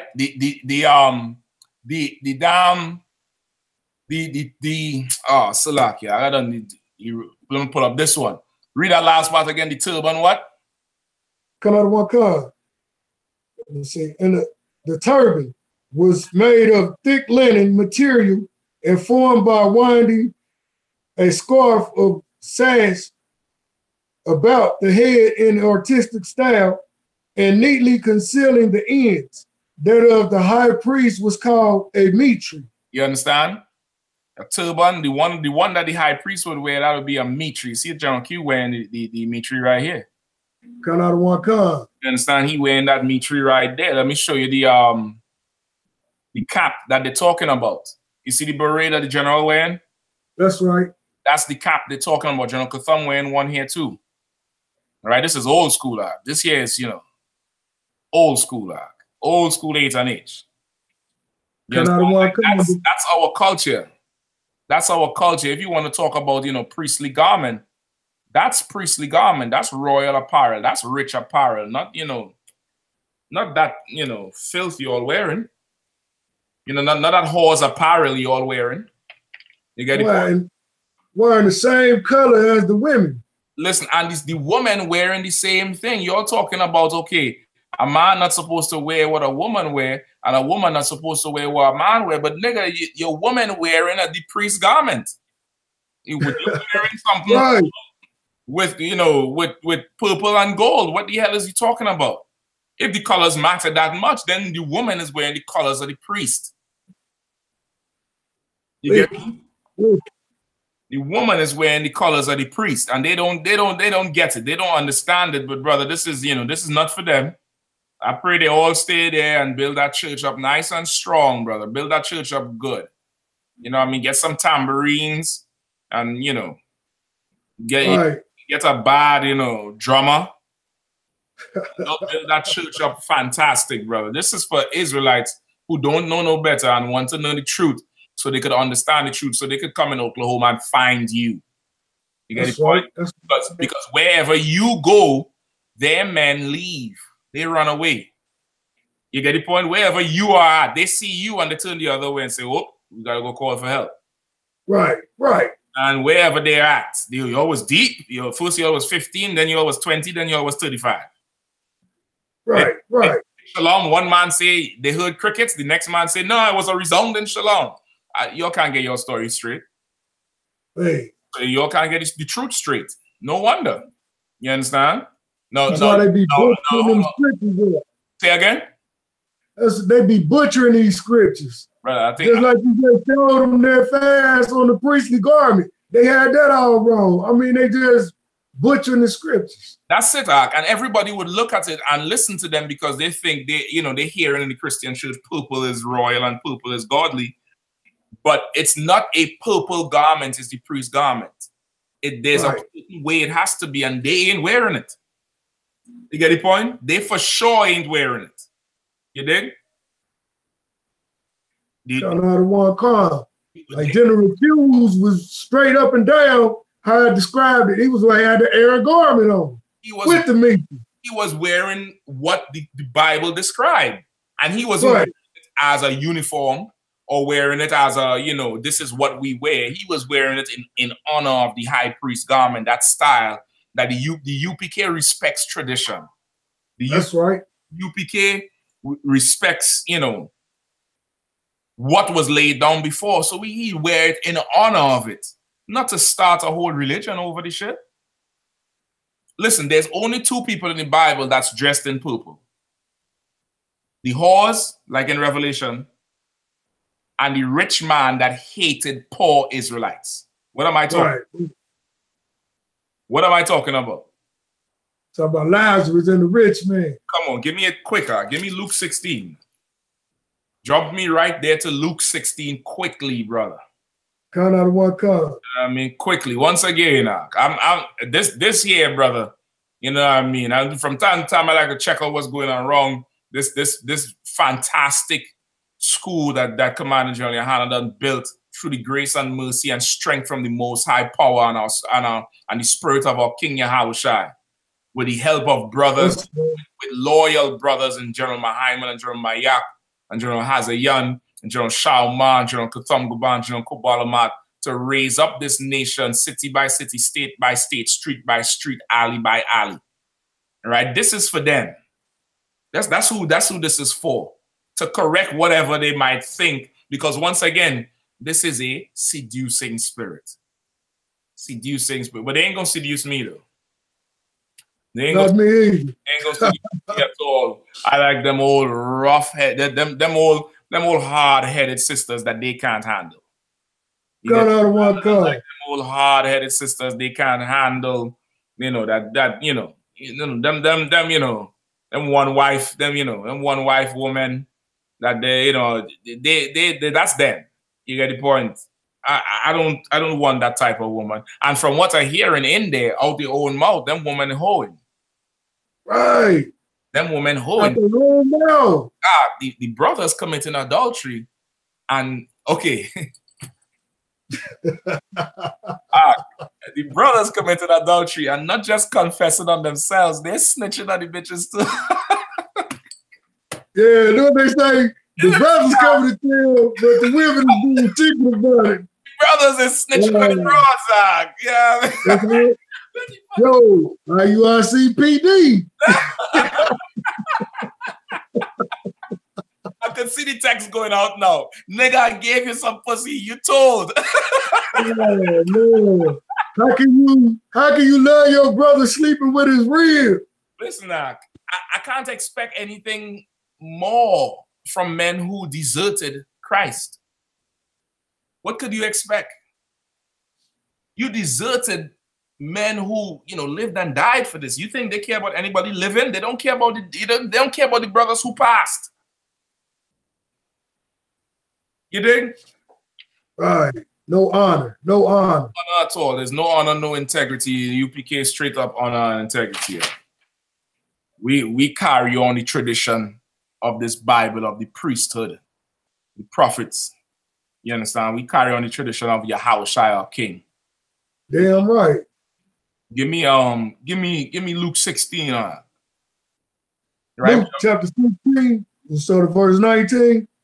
Wherever it started there with the purple, with the man dressed in purple. We already talked about the woman who arrayed in purple, the great whore that sits on the beast. Right? She in the spirit is representing America and getting the world drunk with her Christianity. But Israelites take on the same spirit. That's why they're wearing the purple. That's not a priest garment. Keep going. Got out of one car. I'm going to get it for the restore. Luke chapter 16, verse 19.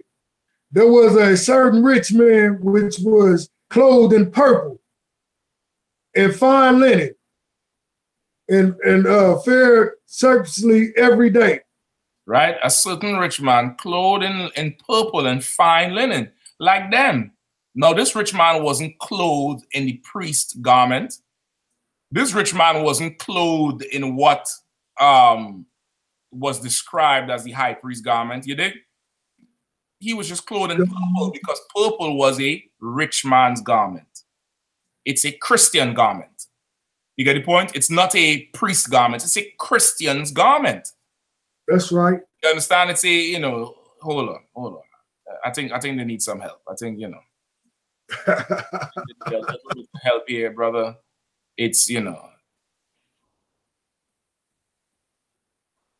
Right, read it one more time. There was a certain rich man which was clothed in purple and fine linen and fared sumptuously every day. Well, I guess he in IUIC too. Yo. Right? I guess. What Captain Doriak say? Body bag. Listen, I need to order somebody box from Harlem. I guess she's what she is?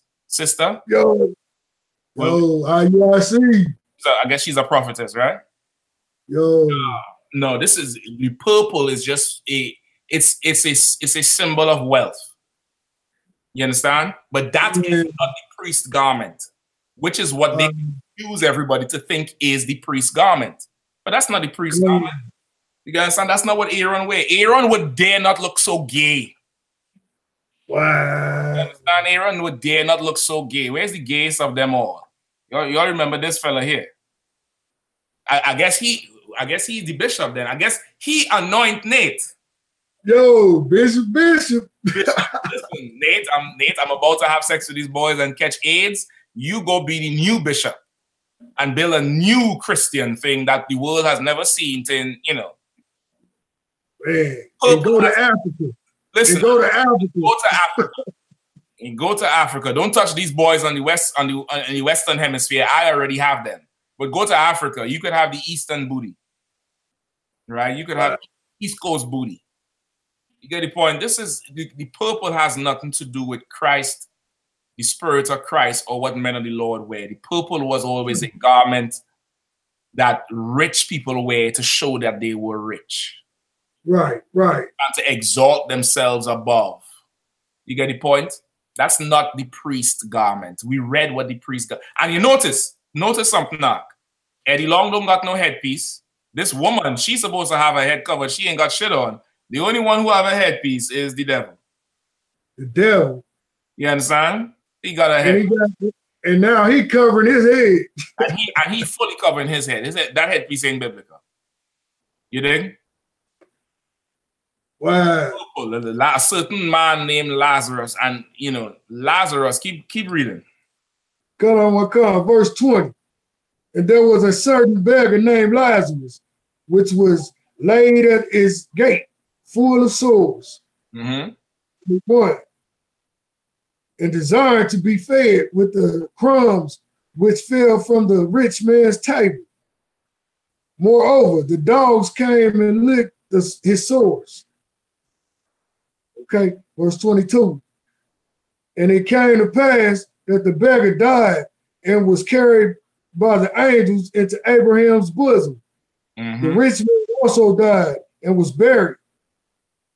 And in hell he lifted up his eyes, being in torment, and seeing Abraham afar off, and Lazarus in his bosom.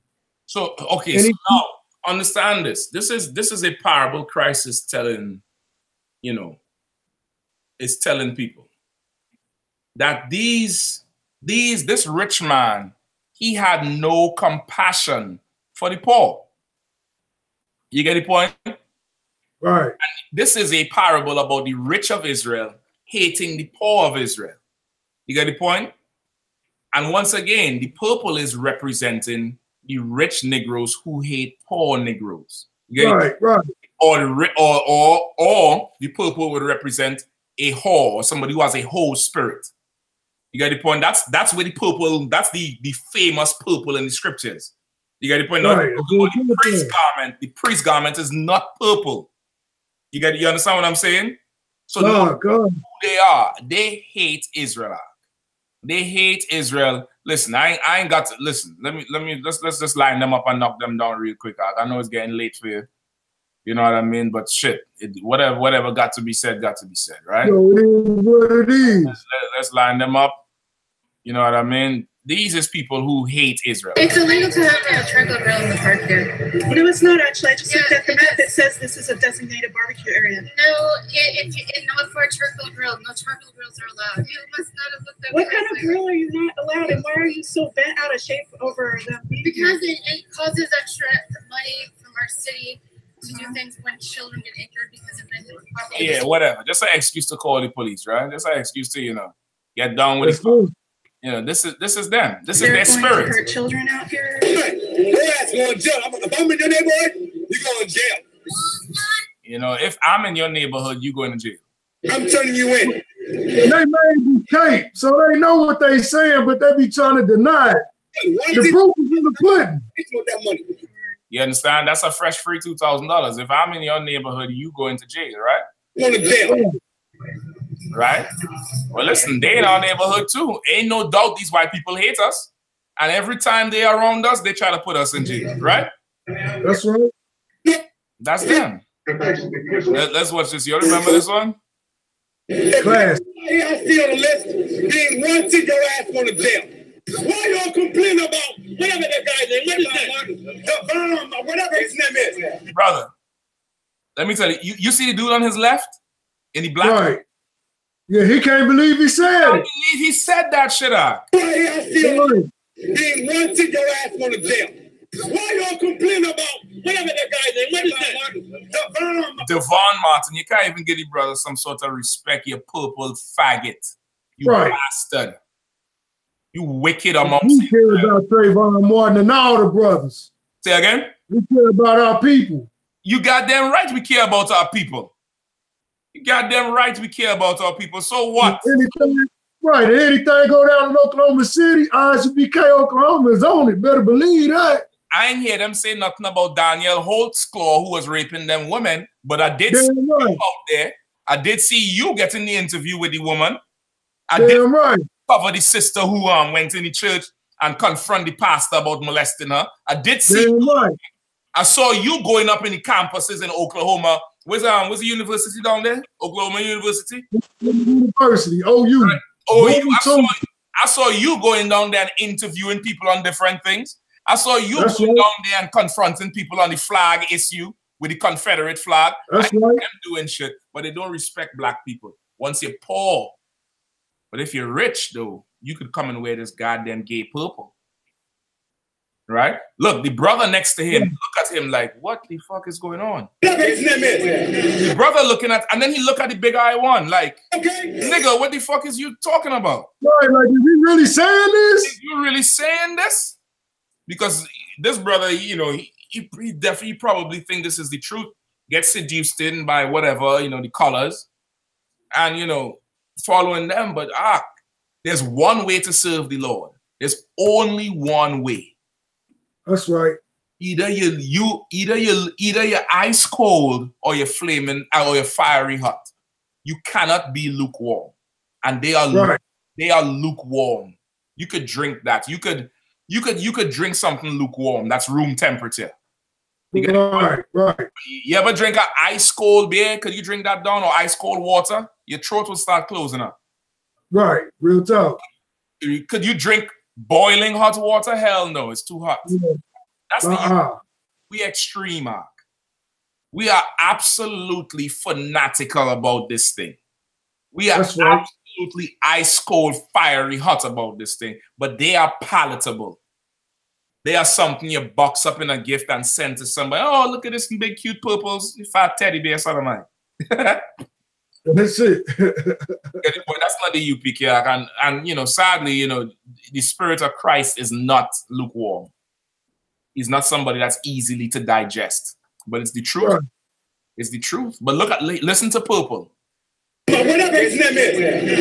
Okay? Yeah, we got him on the line. Just let me know if this guy does anything else. Now, listen. He said, why are you caring about Devon Martin? Listen to what Zimmerman said about Devon Martin. These assholes, they always get away. What did he say? They always get away. No, he ain't just said they always get away. Listen. These assholes, they always get away. He said these assholes, they always get away.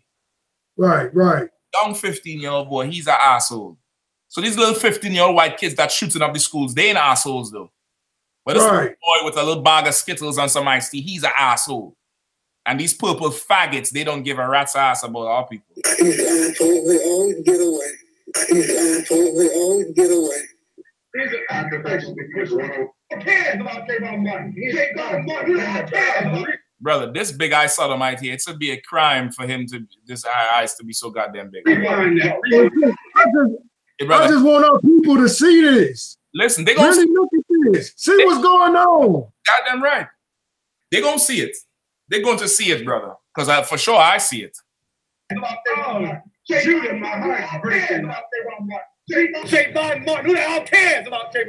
Listen, the UPK cares about Trayvon Martin. Damn right. UPK cares about Eric Garner, Trayvon Martin, Oscar Brego, Samir Rice, Akai Gurley, Sandra Bland. The UPK cares about them. The UPK cares about the downtrodden of Israel. If Trayvon Martin deserved to die, I guess them Hispanic children deserve to be in detention centers, right? They probably the ones locking them up. Oh shit! they probably work in ICE too. They NYPD and ICE. Yo, you understand? We care about Israel. We care about Israel.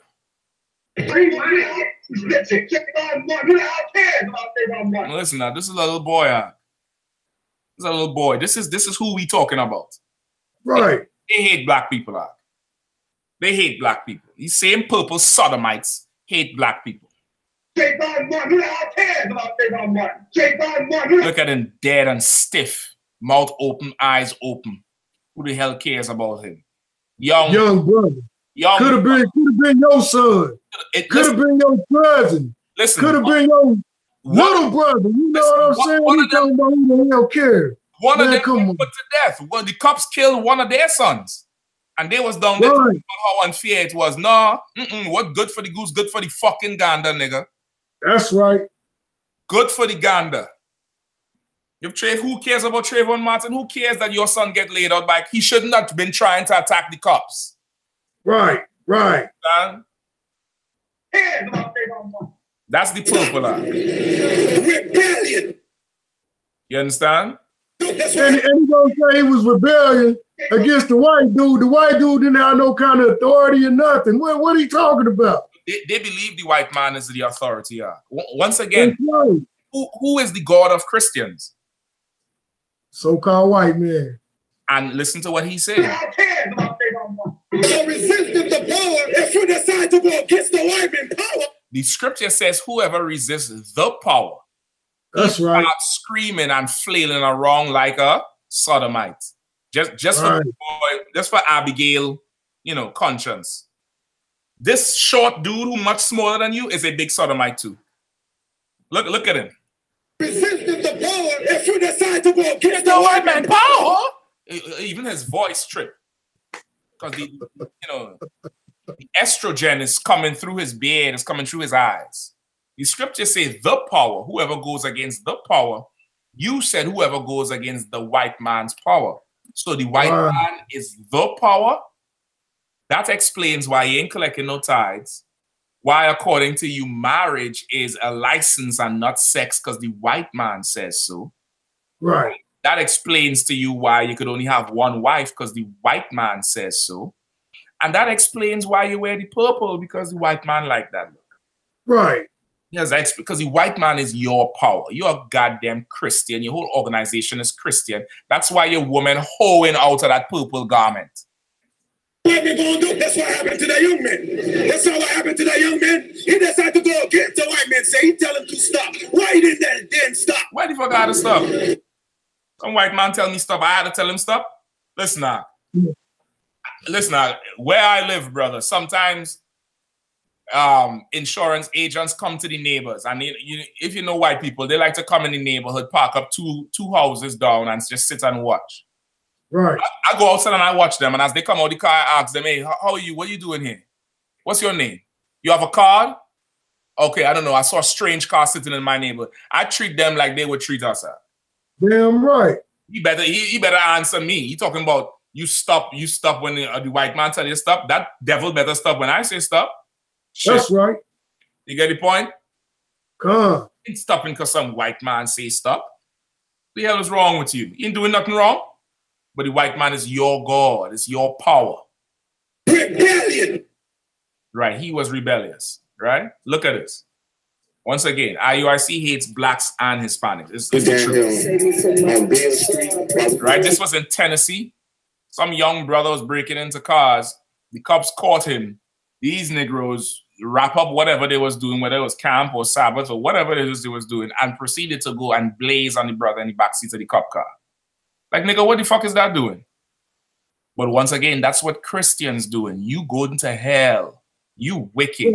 This, you that. Meanwhile, your woman and your young men hoeing in your church. In the church. We had some young thugs. You hear what we say? We had some young thugs, not young brothers, not young lost brothers, not brothers who's misguided. Not they got the police mentality. That's that mentality. Let me tell you. You know who was a young troublemaker? David. God. David was always getting into trouble. That's why they said, "What now? What have you done now?" Because David was always getting into trouble. So what? David was a thug? Huh? David was a little too hardcore for you? You're a bunch of bitches. You're effeminate. That's it. That's right. You bleed one week, your woman bleed the next week. We had some young thugs breaking one of the brothers' car, stole his radio. One of the young thugs break into one of the brothers' cars, stole his radio. His license, pistol. They was on the street, and they was breaking in cars. And of course, they put the brothers' names up there. To do what? To what? Shame them, man? Wow. Right. What kind of brotherly love is that? Listen, wait, hold on. They broke the law, right? One of your members shot a tranny in the face. Y'all didn't own that shit. Y'all didn't put no tape up with his face and his name saying, yeah, one of these young thugs, he was in here, but we kicked his faggot ass out. Y'all didn't do that shit to him, though. None of that. No. But these young misguided youth, you gonna hang them out to dry. Some young dumb Negroes. Young dumb Negroes, like like real sambo-y. Like a good old sambo arc. Right. Hey. So we rebuking this boy. You hear him? We're rebuking this boy. Like an old southern cracker. So we rebuking this boy. You hear him?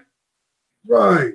So we rebuking this boy while he's in the back of the police car. While this brother locked up, probably gonna get his teeth kicked in when these cops carry him back to the damn station. We gonna rebuke this boy. Nigga, so what the fuck are you? You ain't a boy to this white man? You ain't a thug to this white man.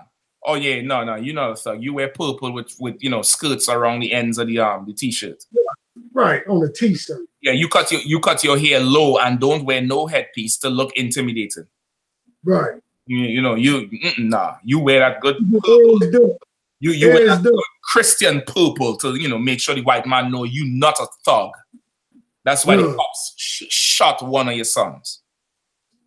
So we rebuking this boy. All right, listen. Listen. Why he's in the back of the police car. Jordans, weed, the PlayStation, gold chains, women. God damn, man.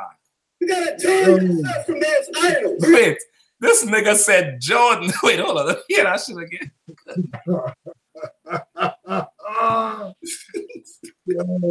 Jordans, weed, the PlayStation, gold chains, women. Oh my God, Ketro, women. So you can't hold on. You can't wear Jordans. Of course, weed is unlawful if you're smoking. Now, if you have a prescription to go get for your glaucoma, that's your business. This is medicine, right? I ain't advocating no smoking no weed, but of course that's unlawful. We say Jordans, weed, the PlayStation, nigga, they hate Sony. The PlayStation it's abomination. It's like the carcass of a pig to these niggas. Gold chains, you can't wear no gold chains. Right? No gold chains, brother. Niggas wear gold chains. That's what we do. That's what we do. And you gotta turn yourself. Hold on, gold chains, and we say gold chains, women. What do that got to do with anything?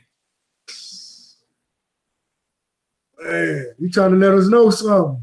Listen, he acting like Jordans is why this young brother is in the back of a car. He acting like weed is why. He acting like, PlayStation and women is why. You don't even know if this is the nigga that stole the shit in the first place. Heavy. We don't even know that. How the fuck we know that? Like what? Okay, what? Cops always arrest the right person? Shit. Hell no. Hell no. But all these idols you got to turn from. So woman is an idol? Oh Lord, brother. That's they get the right people. Listen, that explain why the nigga was in there on Backpage looking for white transsexuals, meaning he's attracted to a white man. You understand? Yo, Cap, they God is white. That's it. That's it, huh? You gotta take yourself from those idols, because that's why you sitting in the back of that police car right now, because you love things more than you love God, right? Motherfucker, boy, wicked, brother. These are Christians, huh? They're Christian. They're Christian.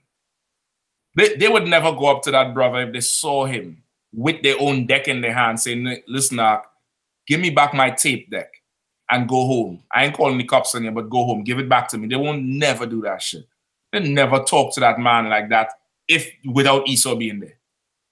Right. You understand? They got no heart and no love for black people. You understand? They don't have the heart to stand up to the wrong that we do as a people, and they don't got no love to make the right corrective action that we do. Right. Instead, they're going to blast the brothers, put the brothers' faces, names all up on there, man. That's wicked. Brother, listen. That's wicked. You could have said, "Listen, brother, I know you broke into my car. And that's all right. I could replace the glass. I wanted a new tape deck anyway. But brother, you could line yourself up in jail, brother. Don't you know what's going on out here, brother? Don't fall victim to the pressure out here. Don't do no dumb shit, Give me back the tape deck. Go and sin no more." They could have done that. They could have go up to the cop car and say, "Nah, that's not him. I saw the guy. That's not him. I know this guy. This guy be around. Let me talk to him." You pull that brother to the side and say, "Listen, I ain't gonna let them take you down for no fucking tape deck, because I know what they're gonna do. They're gonna pin every car robbery on you, even if you didn't. They're gonna pin it on you and say they found an ounce of weed in your pocket. You're a young man, Take this second chance. I'm gonna tell them this is not you. Give me back my tape deck, but you bet not let me see you doing. They could do that privately. Right. But they ain't got no. Christ, how many times you supposed to forgive your brother? They ain't got no love in their heart, They ain't got none. Hey. Read it again. Therefore, say unto the house of Israel, thus saith the Lord God, repent and turn yourselves from your idols. You need to turn away from these worldly things. If you didn't care about these things in the world, you wouldn't be breaking in your brother's vehicle. How you know that? How you know he ain't doing this shit because he had to make a quota or somebody gonna beat him up? You don't know. You listen, man. These guys don't know what brothers be facing in the world. Young brothers be in organizations that, brother, they ain't got no choice sometimes. Or even if not, whether he doing it for vainglory or he doing it to buy something for himself, brother, it's a goddamn tape deck. It's what the hell? You acting like this nigga break in your house, hog tie a woman and make off with the TV. Guess what? You know what? Yeah, these dudes, they not from the streets. These guys act like they just live sheltered lives their whole life. Like they ain't from the streets. Listen, they don't understand we in captivity. Like you said, they could have pulled their brother to the side and told him something good. They probably would have had another camp member. Listen, this is the sad thing about it, If they was in the truth, they didn't have to be from the streets to have compassion on their people. Was Moses from the streets? That's right. Was Moses from the streets? Moses was fucking viceroy. You know what Viceroy is? He was in charge, and he had compassion on his brothers. Christ wasn't from the streets. If they was in the truth, they would have a concern for the people, but there's not in the truth. They're a bunch of goddamn Christians. That's right. We got kids. We got families. What we supposed to do now? Like, okay, so wait, the tape deck is affecting your kids and your goddamn families, nigga?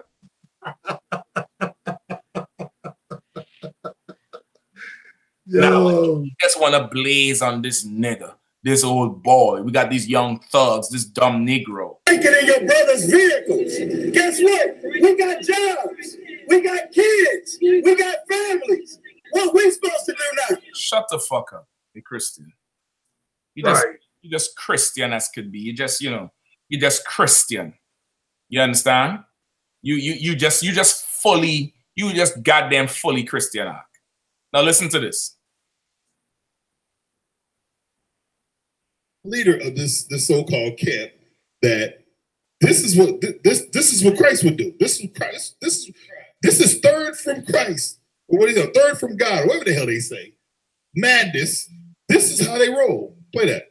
I'm not loving it. Go ahead. Somebody give me a knife. I need a knife.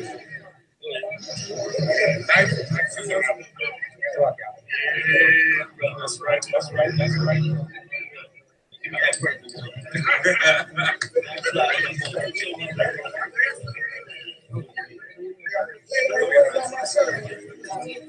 I guess the brother's, he's a trooper now or something. He said, I can have this. Now he's cutting up the purple shirt.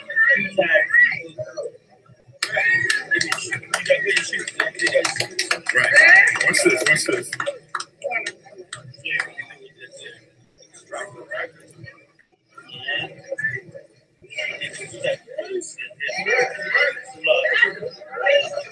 I'll be trying to get in. So they put a hexagram on him.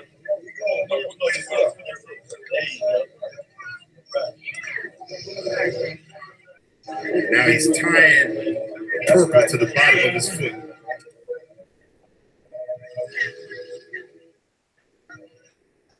That's right. That's right. That's right. Now we clap. Listen to me. Where's that? Listen to me, y'all. Real talk. I wish I had that intro. Remember that song, Colors? Colors. That is some nigga gang banging mentality. We don't give a damn what you did with that purple shirt. Are you serious? This is what. So it doesn't surprise me now. Matter of fact, where you got that other video of? Listen, Knock. What Commander GEN.YAHANNA did was absolutely fucking right. That's right. You understand? You know why? It's to show that the purple means nothing. Right. It's to show that it's nothing. It's to be put on the, because of how they lift it up, a man of the Lord must cast it down. That's right. Look, that's right. Most High in Christ. That's what it's for. You understand? They're lifting up the purple. The nigga just give a whole explanation about royal garment, and it's not even the royal garment. They this purple on their own. And because they lift it up, a man of the Lord must cast it down. Cast down the graven images and what they love and what they worship. Because that's what it is about. You get it? Right. It's not to say we have something against purple, but because you lift it up, we must throw it on the ground. That's right. That's right. Don't tell me nothing about you. You know, you don't care what you do with that purple shirt. Obviously, you do because you mentioned it. Just like you mentioned your weight. Just like, you know, being a big fat sodomite, it bothered you. You understand? And you mentioned it. But of course, the purple matters to you. And the general did something that was so cold and so ancient and so traditional. That's One West. That's you. That's right.